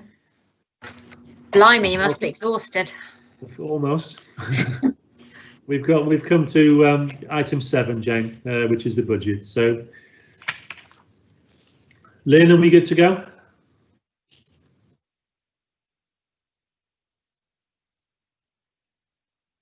Hello, Lynn. Is that 5 minutes? Good spot, Councillor Duffin. Slightly more as usual. I'm sorry, I'm not back. Excellent. I think we're good to go, Lynn. So this takes us then to item 7, which is the budget 2021-22, a medium-term financial plan 2021 to 2025. And there's a presentation which will conclude, and then we'll invite members to ask questions. What I should say to members is I am arranging for a further budget report to come to the November meeting, because clearly we don't meet again after November until January, and I think if we waited until January to consider things in a little bit more detail, we may well have missed the proverbial boat, because I think things will be coming to some sort of conclusion in terms of final recommendations for the February budget. So there will be a further briefing in November. So if I could invite Phil to start proceedings. Thank you, Chair. Tracy, or share the screen, Phil, if that's okay. Or yeah, somebody... so Tracy or Ellie, are you going to share the PowerPoint? Yeah, I'm just doing it Thank now. You. That's great. So if I just start while Tracy's putting the PowerPoint up. We can see that, Tracy. Thank you. Thank you. That's great. So before we start, I just wanted to explain that we have got a number of officers helping to present the budget presentation to you today. We've got Ellie Wilcox on behalf of Tracy Langley, who's going to do the initial introduction to the budget process. I've got Tracy Stepney with us, who is our directorate lead on the budget, and also got Angela Stevens with us, who is going to explain the slides on third-party spend, and then some officers from my own directorate looking at our demand issues in respect of economic growth, transport and homelessness. So, Chair, hopefully you're happy that we will introduce ourselves as we go through that and hand over to each other. But before we started, I just wanted to say that the budget process has been very different this year, and Ellie will explain this to you. And we, as a council directors team working across with cabinet, our cabinet portfolio holders, we have been looking at this very much as a council-wide process rather than a directorate by directorate process. So there is a real difference this year, and I think that we are more than happy to come back to you in November, as you have asked, Councillor McKenna, because we can pick up any of the issues that get raised in this meeting, and we can think about those in the context of how that may affect the directorate's budgets and the way in which we can achieve the council's objectives within this directorate as we move forward. So it's been very much a council-wide process, not a line-by-line directorate process, and I think therefore it will help us to be able to come back to you if there's any specific issues, and we can pick those up as we go, and we can use that next meeting to bring back further information. So if I can just hand over to Ellie in the first place, and we'll take you through the whole presentation. Hopefully you're happy for us to get through it all and then take questions at the end. Thank you. Yes, Phil, I'm working on the assumption that it'll be about 20 minutes in total. Thank you. Ellie? Thank you. Thanks, Phil. Thank you. So in your pack, you've received a report which sets out the details around the budget, which is currently out for consultation. And this includes those planning assumptions underpinning the budget, including business rates and council tax. But this is a generic kind of council-wide report. So kind of to support the discussion and the challenge today is this presentation, which has already been shared with you. And as Phil said, it's going to be kind of different elements will be picked up by the team as we go through. also, as Phil's alluded to, we are doing a different approach this year. So you haven't, in this presentation, there aren't those detailed service budgets that you would normally be seeing at this point. But we are presenting the information for the directorate at the theme level. So in the report and in the cabinet report, we've been approaching the budgets around these different themes. So where we spend our money on our people, on our kind of contractual third party spend, where we have demand services, where we generate income, partnership type arrangements.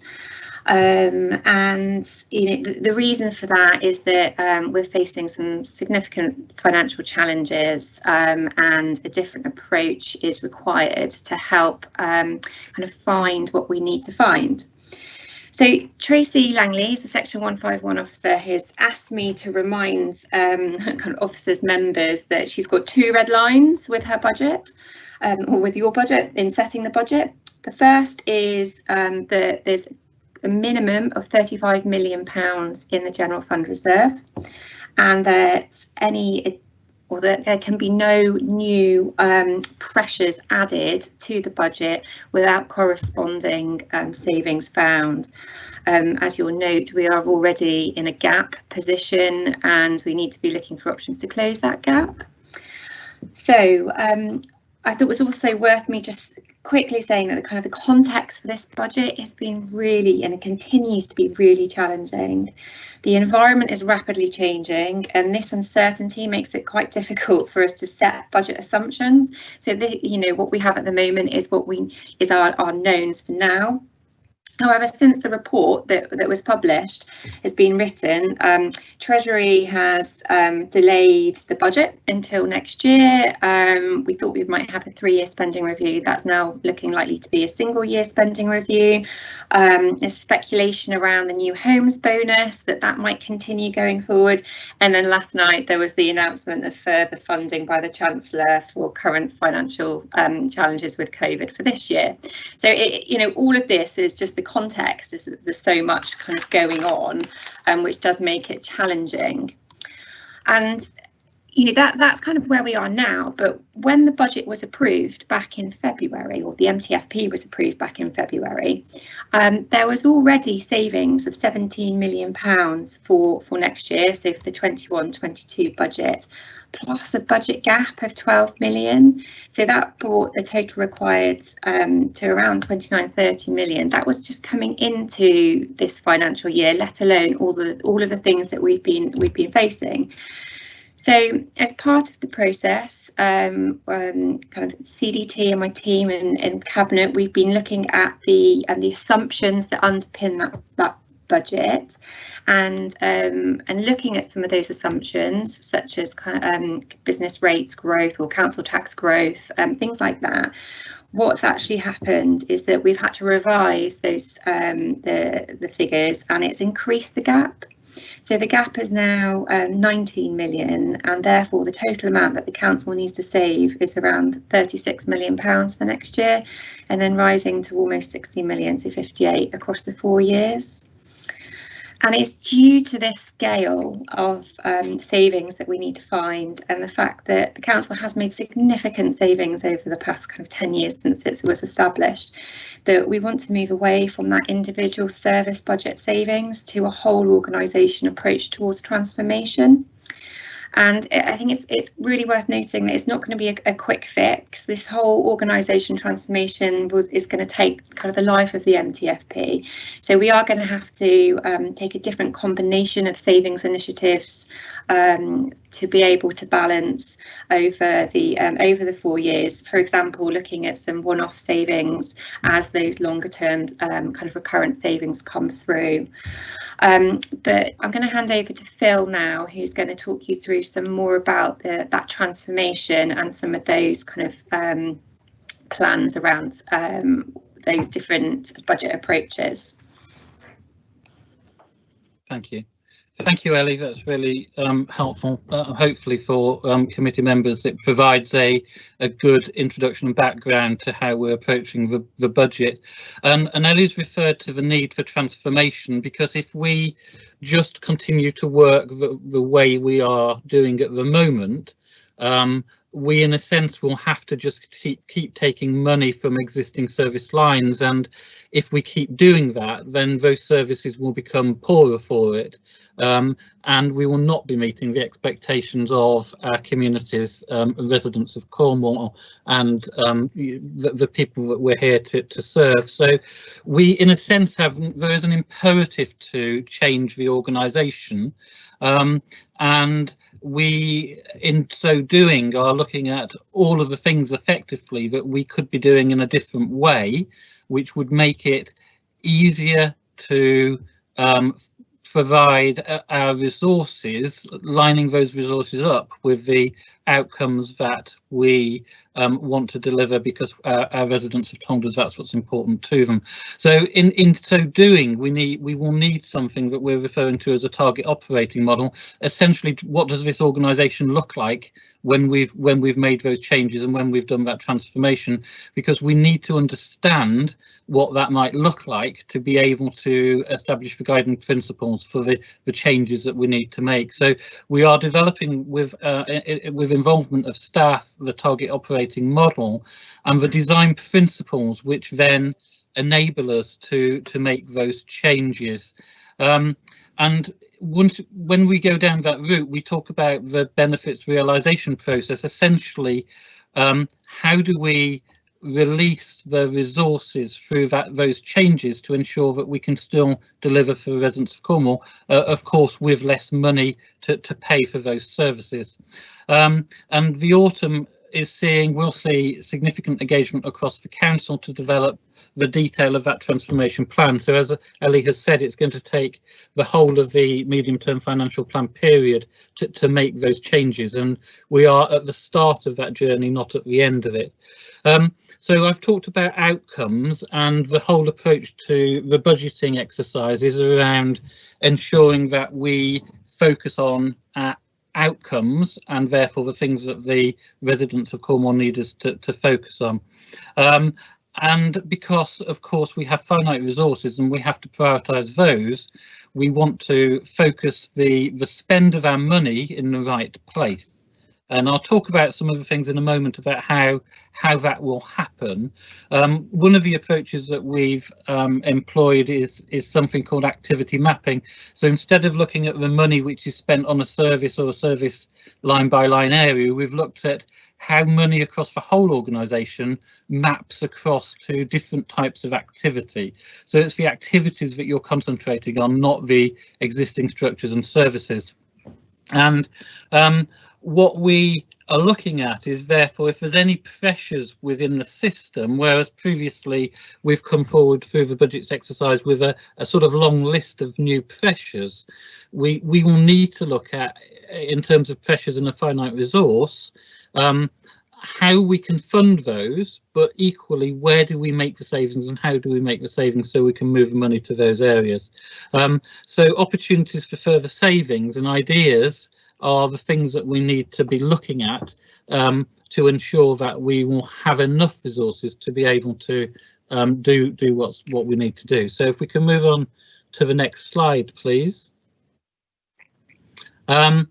So in year one, what does that look like? So what is that going to look like next year? We've already got a set of savings which we've carried forward within the medium-term financial plan for 21-22, and they come to 16.6 million. So they've got to be delivered as well as these new areas of activity, because as you saw at the beginning, we've now got an extra 20 million-ish to deliver, as well as those savings already in the plan. So one of those areas that we've looked at, and this I think is a useful area to highlight the way in which we're going to do that, is that we're going to reduce spare vacancies within services down to a level of having no more than 3% of vacancies being held at any time. So if an area has 10% of their establishment budgets as vacancies, that budget will be taken away until it gets down to the 3% level, because we are making a judgment that 3% vacancies within the establishment is the norm. If there is more than that, then generally what's happening is that those vacancy savings are being used to fund budget pressures in other areas. And the approach here is that the area that needs the money should have the money. We shouldn't be using one budget to subsidise and fund another budget area. So we're going to reduce the vacancies within the establishment and take those vacant posts out. We're also looking, as members will know, at a targeted voluntary severance scheme, and we're in the middle of that at the moment. We've had significant number of expressions of interest from staff across the organisation. We're focusing, and because a lot of our council spend is on contractors, so the council mainly spends money on contracts and staff, so we also need to spend a lot of time looking at the amount of money that we spend on our contracts, and we need to be able to see proportionate reductions in the spend in that area as well. So work design essentially is basically saying we have lots of people involved in lots of our processes, and there is fragmentation and duplication, and we need to address those, because in a sense we need to do one things once in this organisation, not in multiple places as we do at the moment. Of course, we'll need to look at things like the spans of control. So how many reports does anybody have reporting to them? How many layers of supervisory and management we have in the organisation? And we also need to ensure that we get the technical accounting right. So essentially the budget sitting against the right budget areas with the right amount of money in them. So lots of work to do in across year one. So if we can move on, please. So I believe that members have seen these this before, so I don't want to spend any time particularly talking through this, but to essentially say that this slide demonstrates the way in which we've aligned spend across the whole council to activities. So for the first time we have a graphic illustration of the amount of money that's spent in each area, and of course therefore you can then start to look at that in terms of benchmarking and what other places do, and you can investigate those areas where we are particularly high spending or low spending, and you can start to take a view on whether there are things that we can do to reduce our expenditure or even improve our increase our expenditure on areas by focusing on activities. So I'm not going to dwell on that. If we could just move on again. What this does is essentially show you those areas where we have a number of functions which happen in multiple times across multiple directorates, and also activities that are found in one directorate that will also be found in another directorate. So it allows us to start investigating the overlaps, the duplications, whether we are doing things in multiple places and where we can do them once instead. So that's the basic use of that information, but it's really helpful in pointing us to the things that we can change. Thank you. So if we can move on again. So again, with people, the activity mapping focuses helps us focus on the amount of people that we have working in similar areas of spend on similar things across the directorates, and equally in more places within the directorate. So again, useful information to point us to where we can potentially make change. Thank you. So I'm going to pause at this point and bring Angela in, who's just going to talk you through the point I made about the amount of money that we are spending on our external contractors, and essentially how that looks in terms of the Economic and Growth Directorate. Angela? Thank you, Phil. Thank you. Yeah, so if we look at this slide here, this details the key corporate indicators for third-party spend. And as you can see, spend with our largest suppliers, Cormac. However, I'll point out that that figure is actually only revenue spend. It doesn't include capital. If we look at the other indicators on here, we have 813 suppliers, and that's useful in the context of the Cornish spend. Obviously, some services have a great deal of suppliers, such as taxi services, which this directorate does, so that will push that figure up.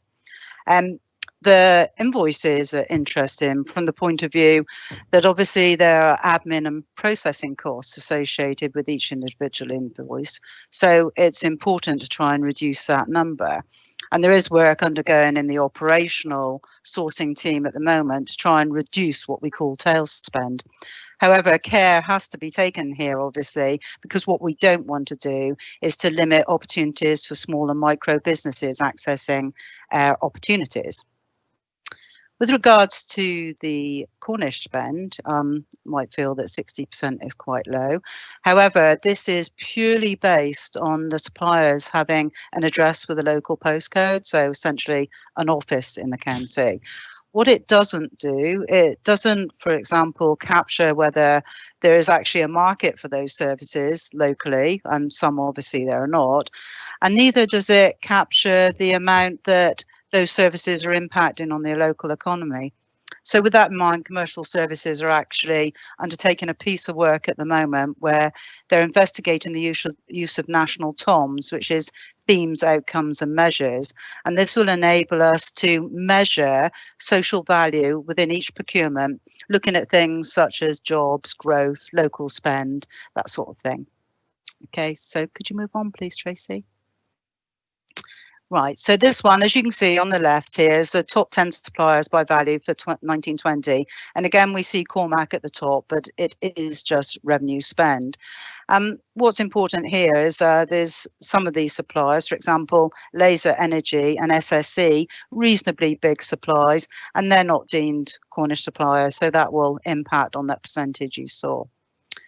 Unfortunately, the contract expiry profile on the right may not be absolutely accurate because currently this is picked up from the annual spend box on the contracts on Due North, and I'm afraid in the past they've not always been fully completed, so there's work ongoing in this area to ensure that these are far more accurate.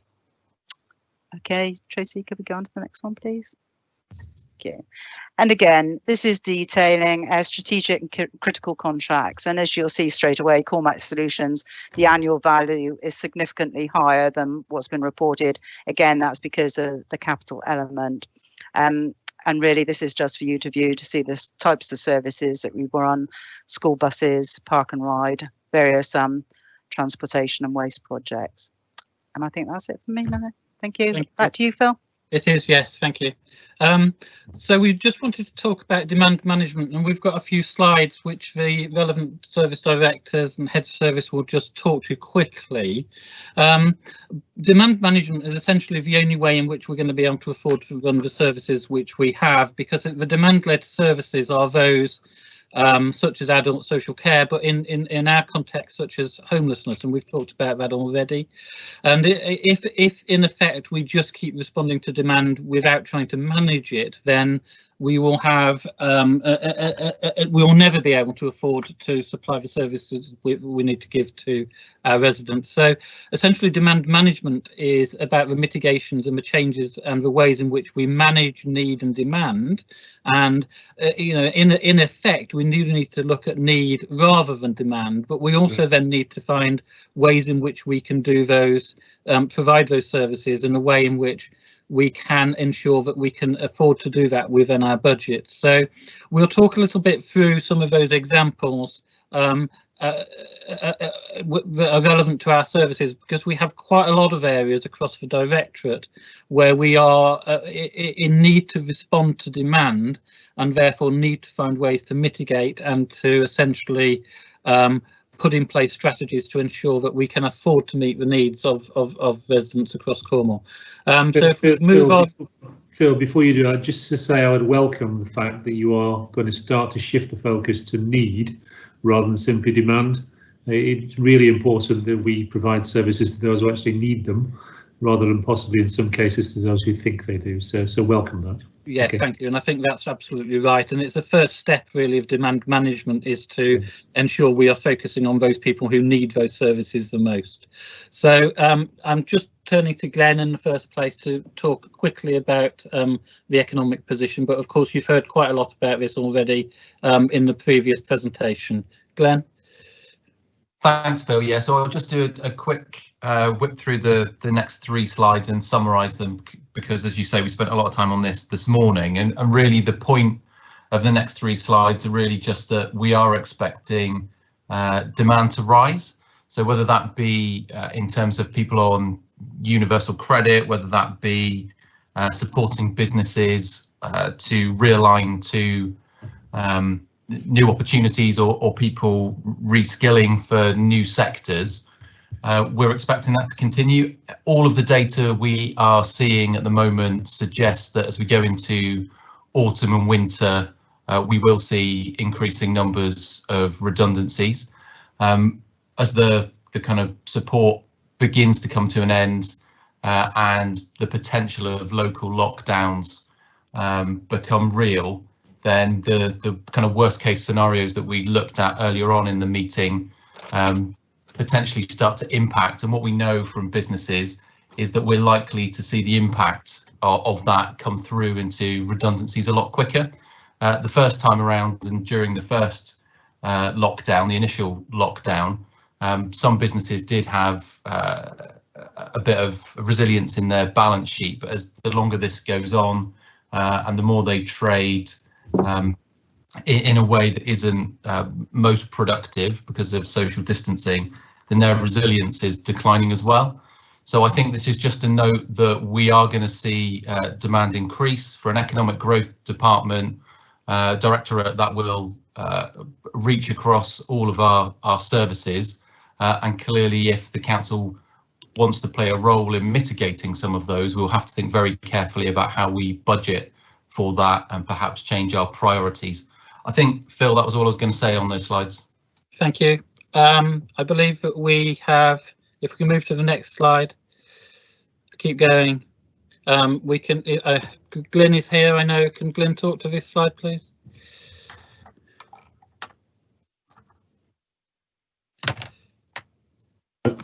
Sorry about that, I was just unmuting my screen. So I think the main focus for transport, and I think as Angela showed, although the contracts listed on slide 10 were majority of what we call pre-new tender services. So the new bus services contract was due to start in April with a bit of a launch, but unfortunately lockdown had a massive impact on that. Some of the changes that needed to be undertaken with regards to reduction in services from the lockdown, and now the transport recovery part. So in general, if you look at where the impacts on the transport area has been cut, is that road levels, volumes, traffic, etc., have been down significantly. And at the latest numbers that we're looking at, because we do track quite a large amount of data around, is that in comparison to this time, last year, we're about 85% back to where we would normally be. That's reflected in also the summer mileages. What's Cornwall seemed busy in context, it was actually quite quiet in relation to what was movements on the roads and people moving around the county. That will have had obviously the economic knock on as well. In terms of parking and public transport, I can't speak for the team because I don't know nothing about that, but Phil will pick that up. In regards to those services, have been greatly impacted by the COVID, and it's all for now about the recovery from getting back from that position as we sort of come out of sort of restrictions, with being minded still that there may be further restrictions if we go into any sort of local lockdown or secondary lockdown. So the numbers are there on the page really. There's a shortfall obviously in the income budget.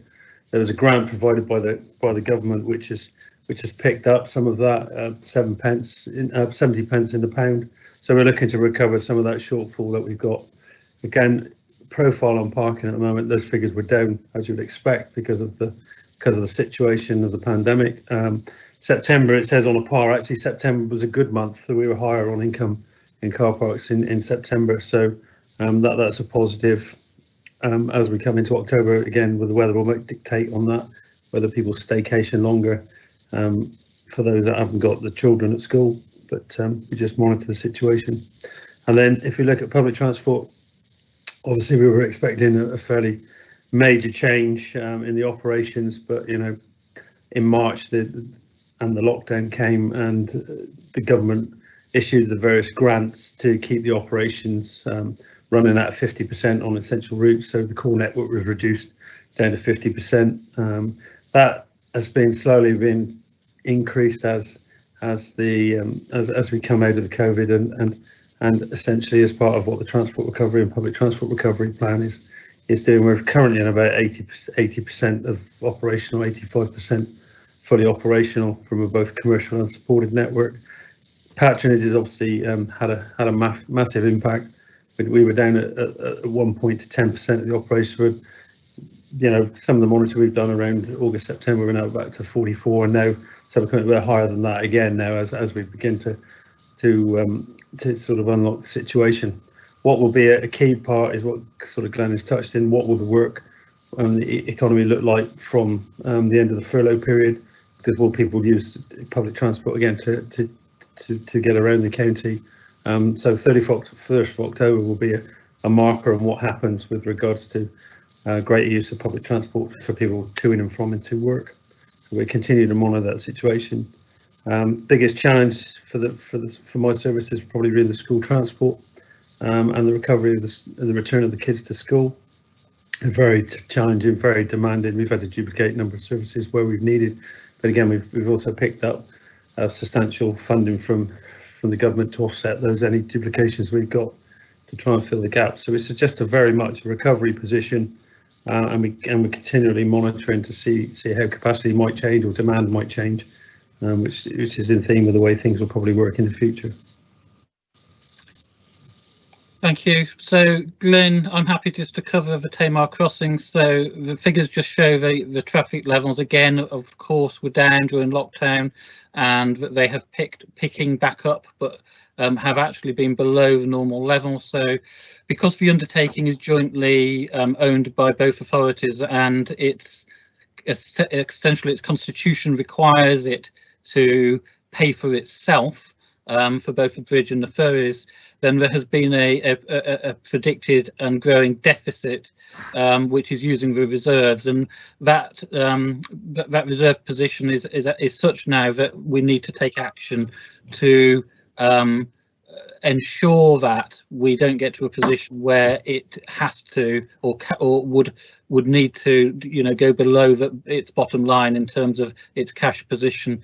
So there are proposals coming forward in terms of a consultation at the moment about reducing the tag discount, and then further on into 2022 instigating a toll revision process, which would have to start now, so that there could be an increase which would essentially bring that back.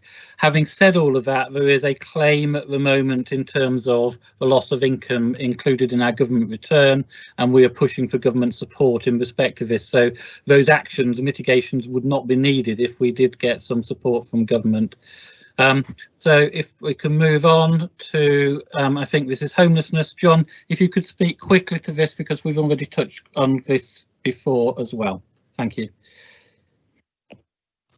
Yes, thank you, Phil.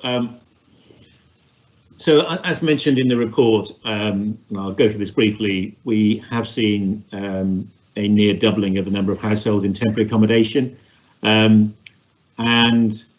that obviously creates really significant pressures, including financial pressures. The most expensive kind of accommodation is emergency accommodation, where often we're paying really high nightly rates, and only a proportion of those costs is covered by the housing benefit, by the government's housing benefit subsidy system, whereas more settled temporary accommodation, such as private sector lease properties or the PRA portfolio that we're acquiring, largely meets its own costs. So we're facing significant financial pressures at the moment as a result of the increased emergency accommodation demand. And as I mentioned earlier in the meeting, we're concerned that that pressures that have built up in the private rented sector will see an increase in homelessness over coming months, or indeed over the next year and beyond. So the graph at the bottom of the slide sets out the existing medium-term financial plan projection for homelessness and temporary accommodation costs, and as you'll see, when the NTFP was set, what was projected and planned was a progressive reduction from 2019-20 in the cost of the council of those services. And to be clear, at the moment, in the context of the pressures, the exceptional pressures that we've seen over the last 6 months, we are facing a very significant budget pressure in this area. Work is underway, working with finance colleagues and more widely to look at how we can manage future demand and mitigate these cost pressures. And a critical part of that is bringing forward the move on accommodation that I discussed earlier. Thank you, John. So I'm not going to dwell too long on key partnerships, but there are lots of opportunities, as John talked about before, in terms of the work that we've been doing on homelessness, that it isn't just about the services we provide, it's the services that we provide with our partners, working together to ensure that we deliver the best outcomes for people in Cornwall. So the point about partnerships is really the importance of partnerships to all of the work that we're doing. So if we can move forward to the next slide, please.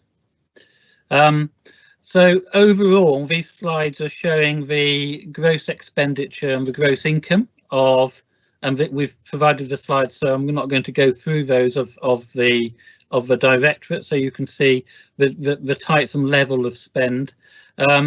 And as we talked about at the beginning, there are already a number of existing savings within the medium-term financial plan, which you have looked at before, but the point being we still need to deliver these, although for this directorate they are not as significant as for some other directorates. So they're set out for you in the presentation, and then if we can move forwards. So the final slide is really saying that we need to find those areas and opportunities where we can be more efficient and therefore reduce spend, rather than having to cut our services because we are reducing our spend. And therefore we're trying to want to engage this committee in suggestions of things that we are capable of stopping or doing less of that are not our priorities, but also where we could look for income opportunities in the light of the economic downturn, or any other ideas about how we could become better at focusing our resources on the things that matter most. So the report recommendations are set out for you, Mr. Chairman. So at that point, could I hand back to you? Thank you. Phil and colleagues, thank you. What I would say to members before we start questions is that we have arranged for a further briefing on the budget in November. So there will be the opportunity to ask questions and make suggestions at that point.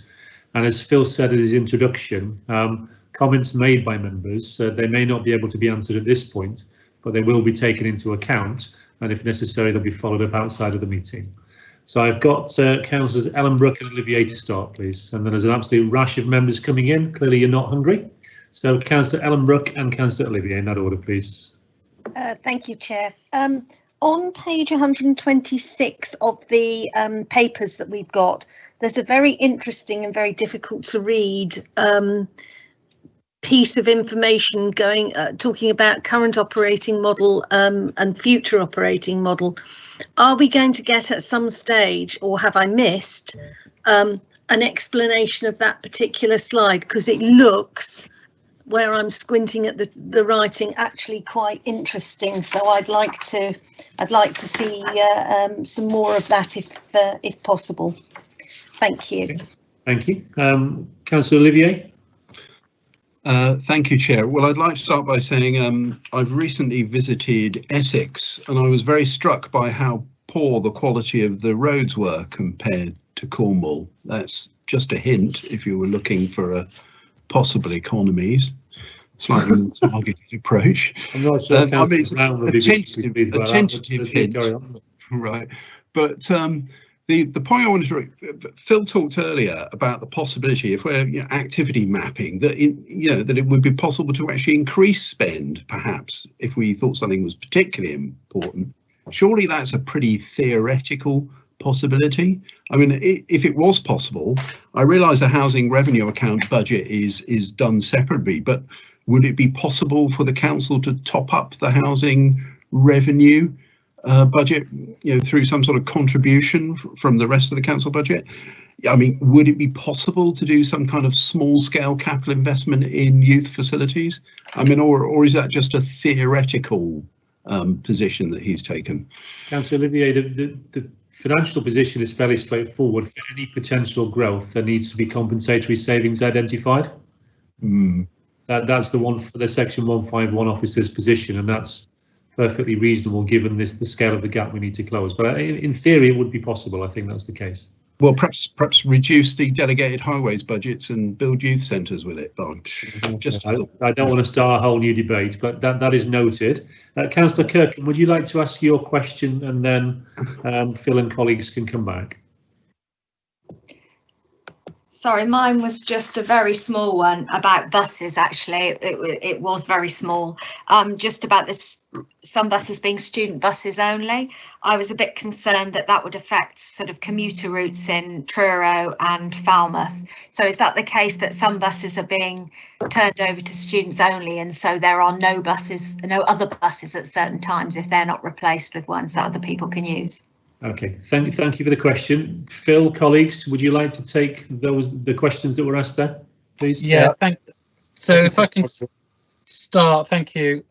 So I think actually looking at the Councillor Ellenbrook's suggestion, we would probably be best to take that away. So that would be something we could come back with some more detail on in November. Because that, rather than getting into the complexities of that now, but happy to do that. In terms of Councillor Olivier's point, absolutely right, because we have a finite amount of money which is reducing. If we want to spend more money in one area and less on another, yes, we can. And they are, of course, political choices in the end, aren't they, in terms of determining what you spend your finite resources on. But as you say, we can't be putting forward things from this committee, I don't think, that the committee wants to spend more on without finding those commensurate savings elsewhere. Yeah. So I think that's the basic principle, as you say, that the Section 151 officer has set out. And if I could bring Glyn in, I do not believe that we are transferring public bus services or reducing them so that we can increase the amount of buses available to students, but I would just ask Glyn to confirm that as the answer. Thank you. Well, that is the correct answer. Councillor Kirkham has raised the point. We had additional funding from DFE, who had a similar concern about the safe travel and safe where we had to mix of students and the public, and around the social distancing. So we've evaluated based on capacity.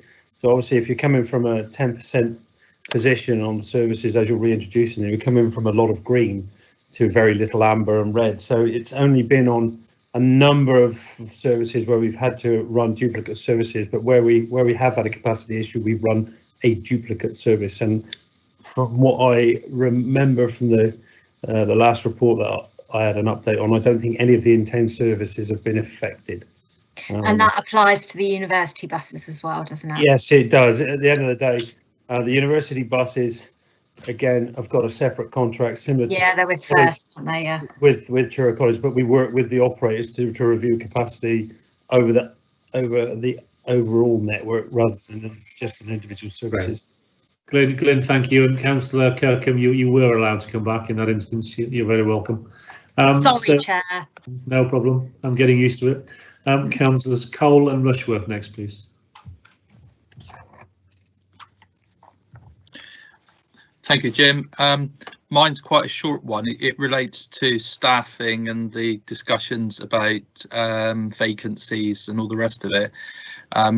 I do get that, but I do always have concerns about the size of different services, and vacancies in a large area may not have as big an impact on what we do as a small number of vacancies in a smaller service, which I hope would be taken into account.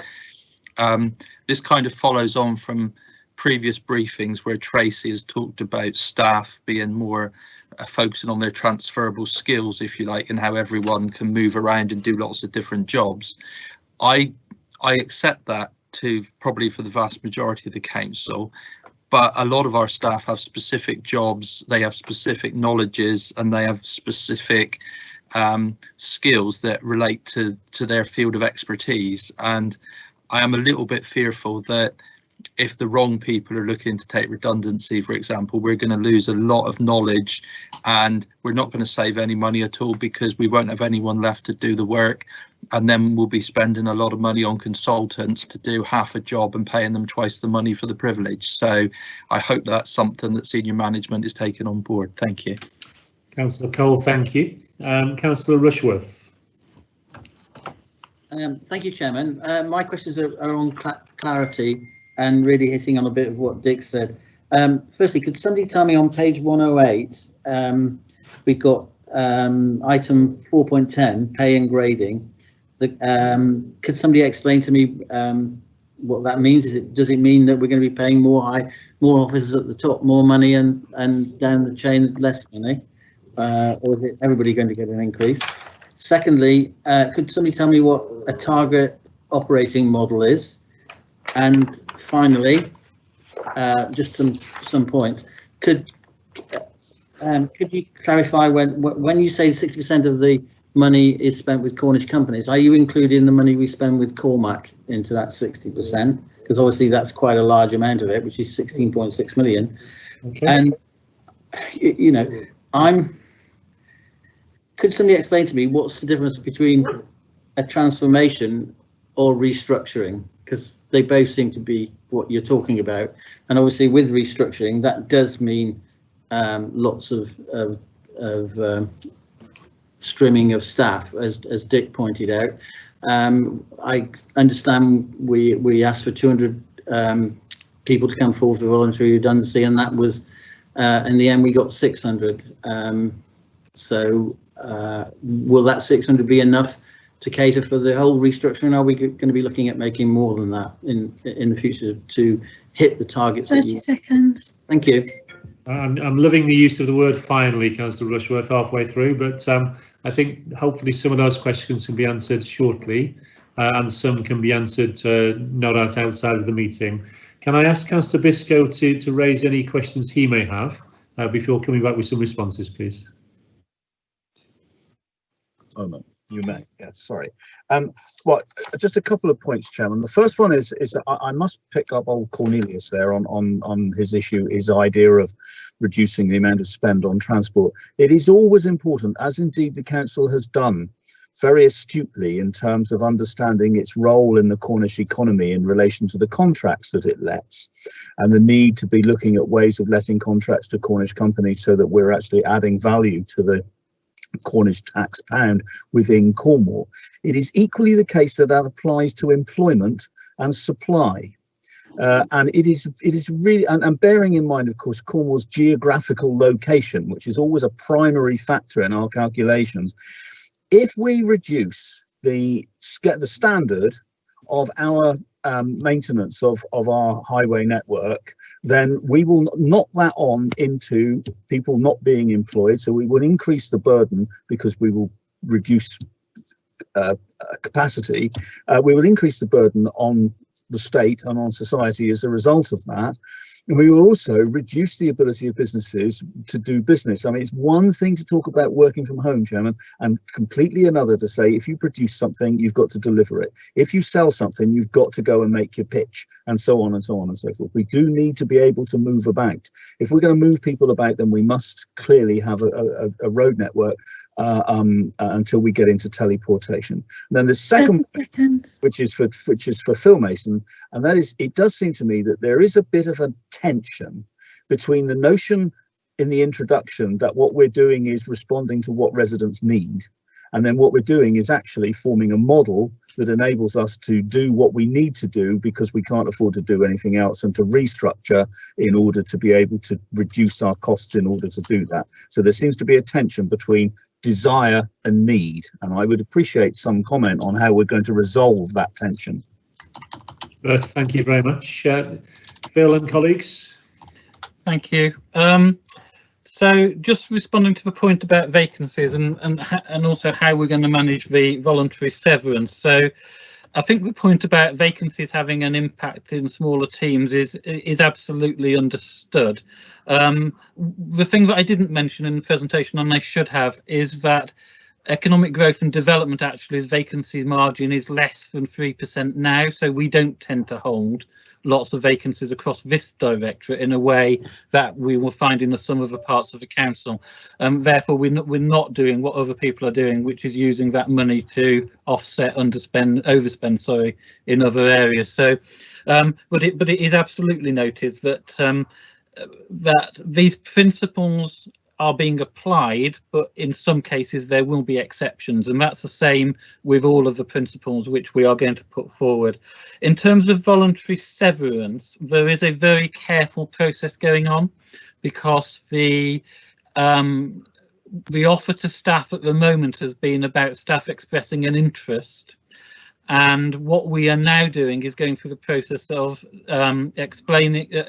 finalising that interest. Now people know what essentially their severance would look like, and the next stage, once they have finalised that, which is happening at the moment, is that we will consult managers on their view of whether those people can go or whether they're needed, and then we will be looking at that on a cross-council basis with a number of all of the directorates, essentially looking in total at all of those opportunities and taking a very considered approach to whether it is safe and appropriate to let people go, because what we don't want to do is let people go and then have to be recruiting later.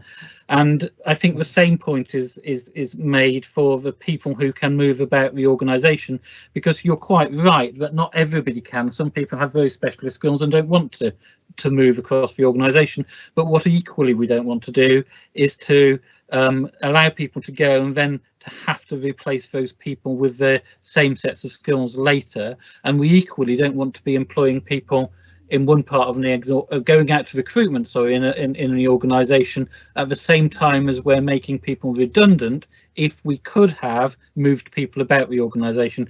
So we are trying to do this in a very careful and sensitive way.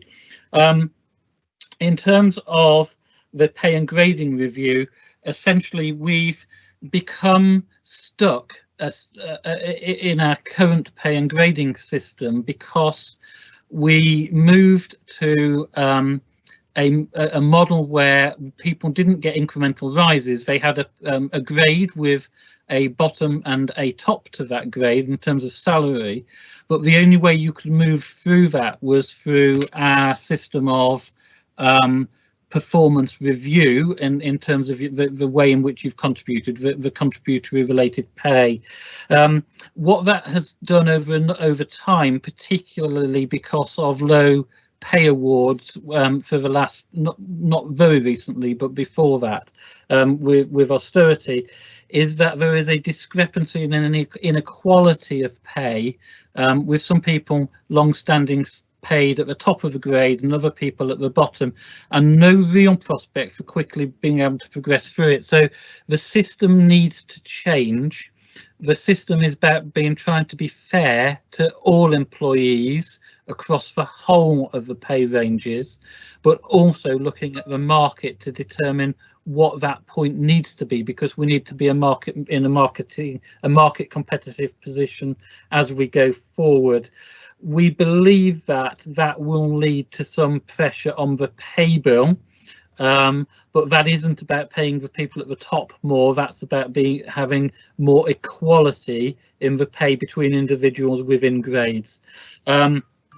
I'll ask Angela, when I finish talking, to respond to Councillor Rushworth's point about 60% of Cornish companies, but I would make the point that Cormac is a local company, Corserve are a local group of companies, and that nearly all of the employees are resident in Cornwall. So a pound that we pay to those companies is very often a pound which stays in the local economy.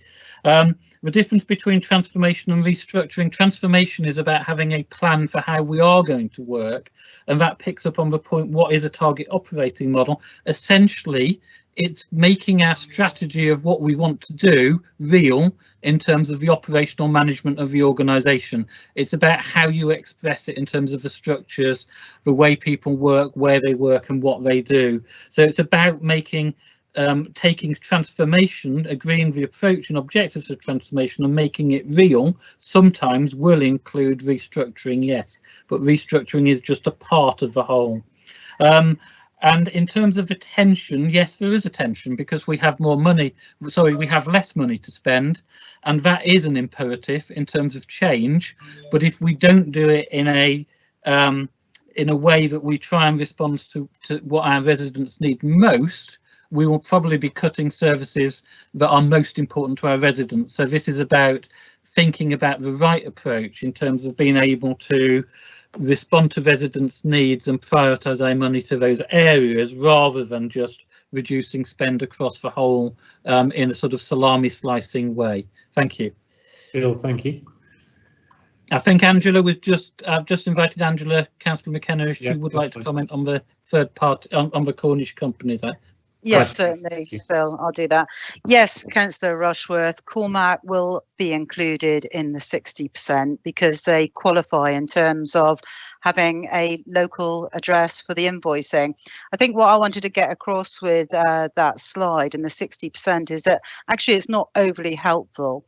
It doesn't give a flavour of the amount of Cornish or council spend that's been retained in the local economy.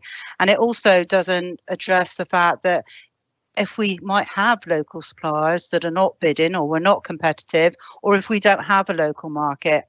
So very much the focus within commercial services is to develop local markets, to ensure they're competitive and also to make our opportunities attractive. But the real issue is, what are we spending? How much is being retained? How much value are we creating in Cornwall? And currently, that metric of 60% of our suppliers is not really telling us much. And that's why there's a great deal of work at the moment being undertaken to ensure that we can measure that social value. Angela, thank you. You may notice if you're looking at the chat box that Councillor LeBroy has asked the question, not necessarily for now, possibly the next meeting, as to what the proportion of spend within Cornwall with Cormac Group stripped out would look like. So what percentage would it be if we take out the sort of spend on Cormac and related side of things? So if that could be included in the next presentation in November, unless you have it to hand immediately, that would be fine. I do not know. I'd have to look into that for you. That's fine, but if you would, then that would be appreciated. Thank you. Okay, Councillor McLennan.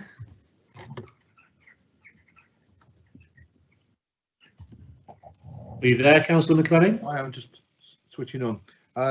Thanks, Chair, and thanks, Phil, for the presentation. My question, well, I've got a couple of questions. Are the Almos a success for Cornwall Council?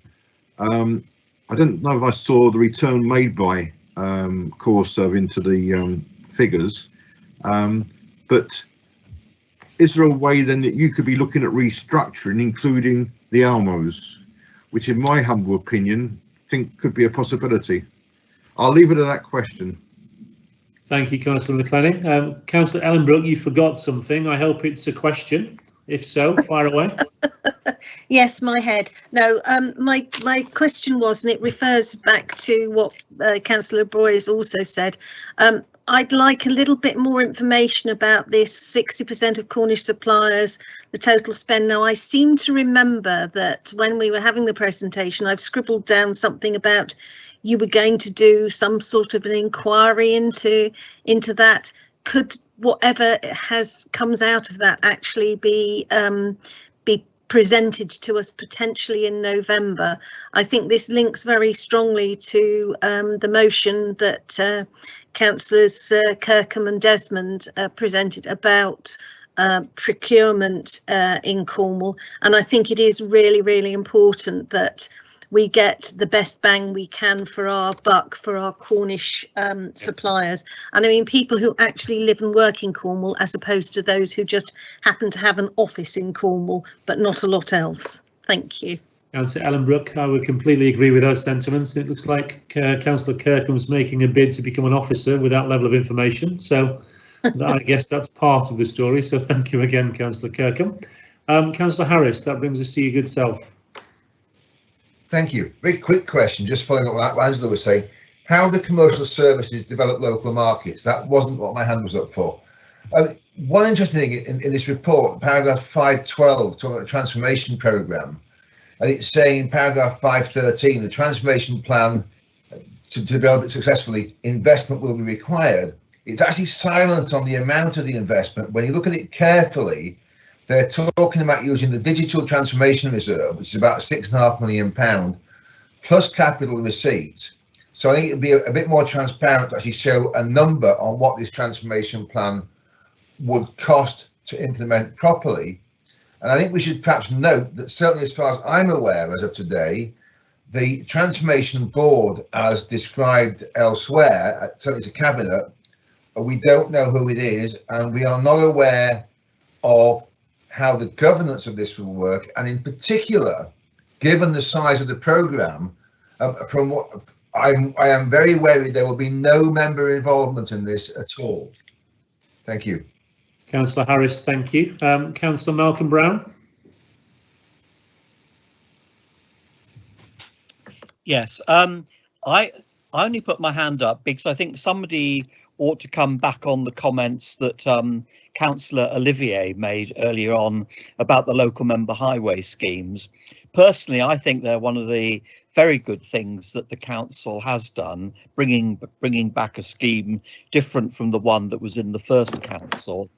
And certainly in my case, I've only put forward ideas which were put to me by local residents, mainly to try to secure more safety on bends and at road junctions. And ironically, I was out yesterday in the local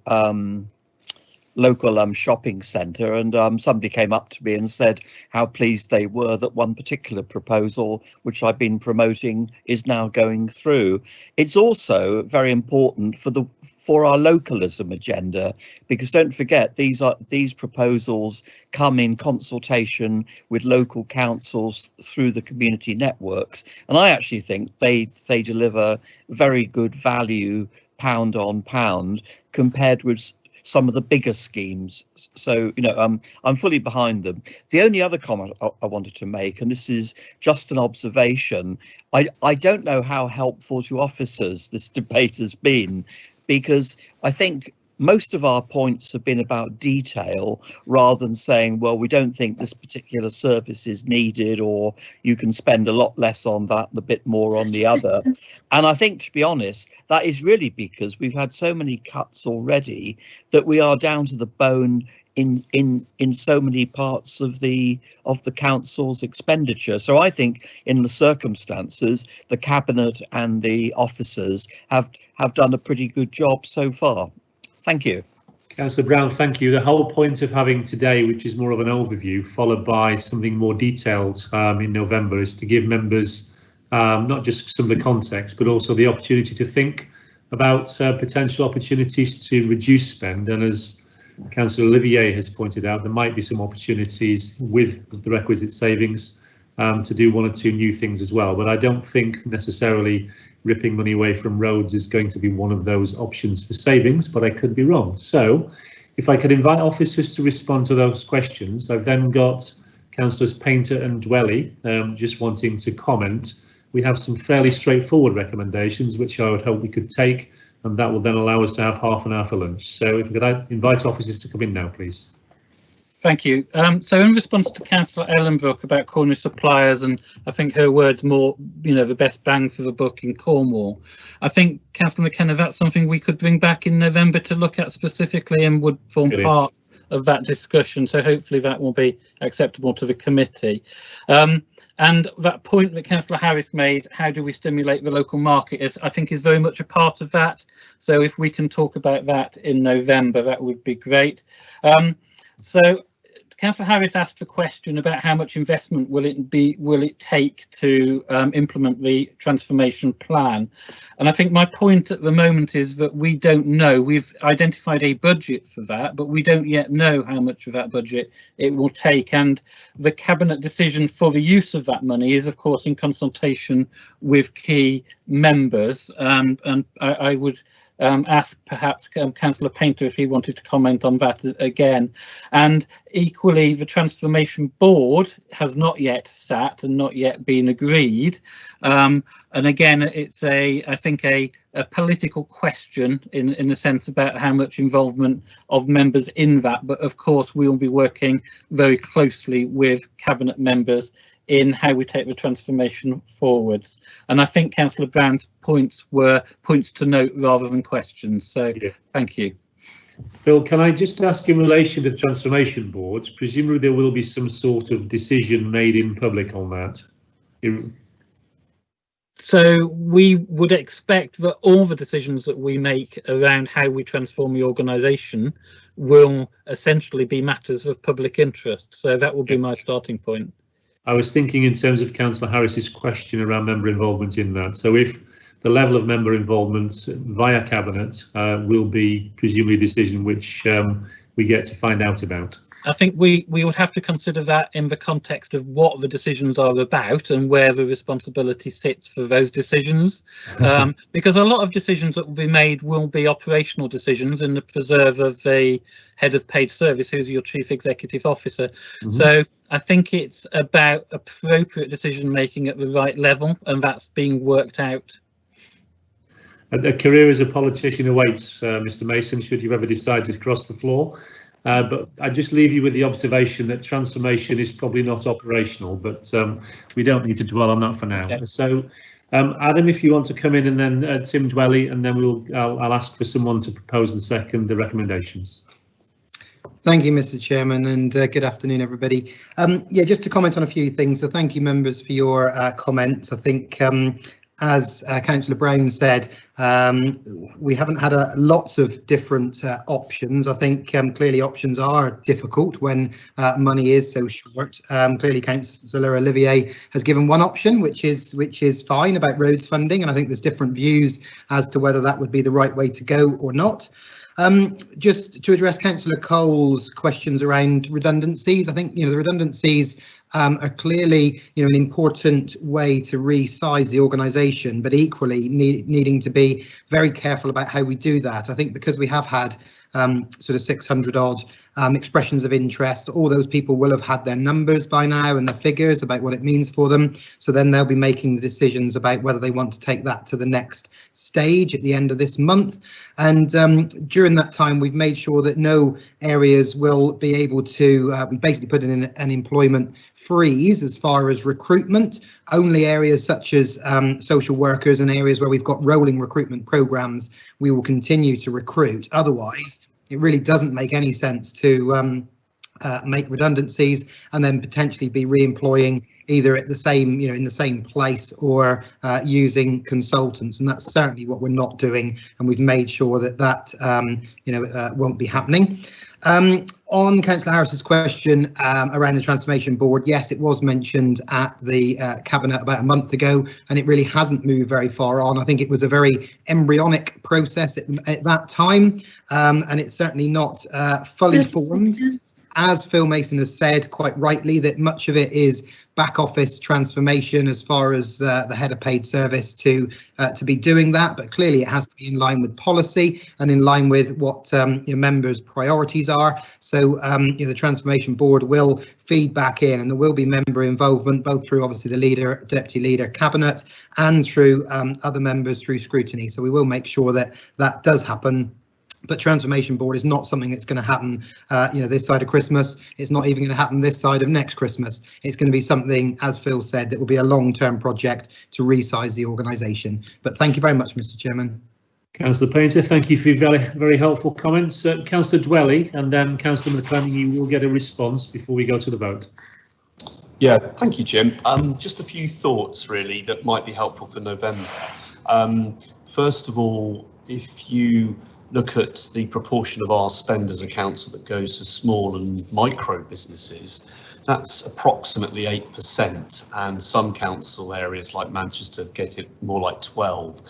50% higher. So one of the things I'm looking at a lot and having very positive discussions, I don't know if Councillor Kirkham will agree, but the discussions we've had around that motion I think have been pretty positive. We're looking at how we get more of our spend to normal, real Cornish sized businesses, which often do have employees under 50. So that's one point. The other two are, let's not lose sight of the very big savings we can make as an authority through new ways of working, flexible working and less commuting, etc., etc. They really are quite substantial savings, so that's part of transformation, and I hope that will be less painful than losing jobs. Lastly, please can we all, as well, I hope the committee would agree with this, is to have a really good look at capital. Capital is going to be really important this year. The head of finance is suggesting a bit of a review here, and I'm hoping, along with some cabinet colleagues, to advocate for more ambitious amounts for economic development and also for tackling climate change. And some of that will be very relevant to things this committee has pushed, such as high street vitality. So I do hope, yes, I'm finishing now, but just to say I hope we can have a really good look at that as well. Thank you. Councillor Dwelly, thank you. John Lloyd-Owen, do you wish to come back, and apologies to Councillor McLennan, but do you wish to come back and answer his question, please? Yes, certainly, Chair. I think, Councillor McLennan, your question was about the Almo and whether there's an opportunity for cost savings there. I think probably just helpful to point out the Almo Cornwall Housing is funded through the housing revenue account, so the budget for that is separate from the council's overall general fund budget.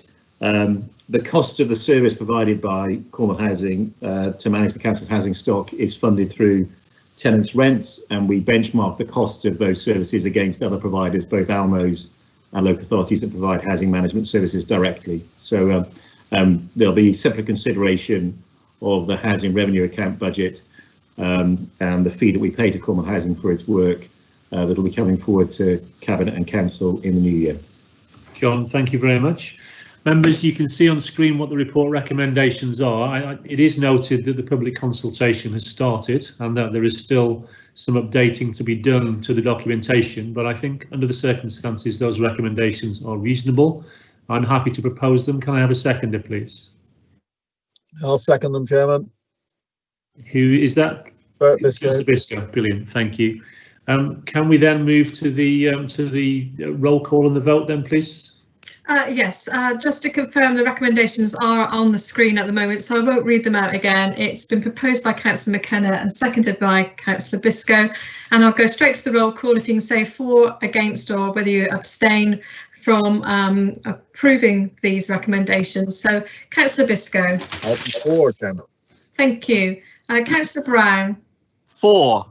Thank you. Councillor Cole. For. Thank you. Councillor Duffin. For. Thank you. Councillor Ellenbrook. For. Thank you. Councillor Frost. For. Thank you. Councillor Harris. For. Councillor LeBroy. Councillor LeBroy. For. Thank you. Councillor McKenna. For. Councillor McLennan. For. Thank you. Councillor Olivier. Councillor Olivier. So Councillor Olivier, come in, please. I can move. Yeah. On. Okay. Councillor Pascoe. For. Thank you. Councillor Olivier is for as well. Thank you very much, Councillor Olivier. Councillor Pollard. For. Thank you. Councillor Rushworth. For. Thank you. Councillor Thomas. For. Thank you. And that's carried unanimously, Chairman. Thank you. Thank you, Lynn. Before people sort of go for lunch, because we are going to stop for lunch now, Tracy, can you just explain where we're at in terms of switching to a different link, please? Yes, certainly, Chairman. If members would like to stay on this meeting, please, and just make sure that your microphone is muted and your camera is switched off, and the live stream link will be changed behind the scenes. So if you just stay on this link, because otherwise we're going to have to go through the technical check again when we resume. Thank you. So if we come back at, for the sake of argument, 13:45, are you going to switch the link at that point, or do we need to, or will we be having 10 minutes worth of discussion on the next item? If it is possible to switch, it would be sensible, I think. I think maybe we should, because we're due to switch at 2. The only issue is if members of the public come on at 1:45 and they're on the wrong live stream link. Presumably they could be directed to the correct one if somebody's monitoring that. I don't think we can put anything on the other link, so we could just, if we resumed at say 1:55, something like that, I don't think it would be too much of an issue. And we'll just make sure we're on the new live stream link. That's fine. In which case we'll celebrate with a later lunch. Councillor Mitchell appears not to be hungry. Councillor Mitchell, is it in relation to technology or is it something else? It is always with technology, because I'm always hungry, Councillor McKenna. Yeah, I don't have a separate link for a new meeting this afternoon. Okay. No, that's fine, Councillor Mitchell. Just please stay on this meeting. Just if you switch off your camera and mute your microphone, all members stay on this meeting. It's members of the public who will need to use a different link, and that's advised on the front of the agenda. Great. Thank you. So we'll reconvene at 13:55. So cameras off, microphones off, but please stay on this link. Thank you. Thank you.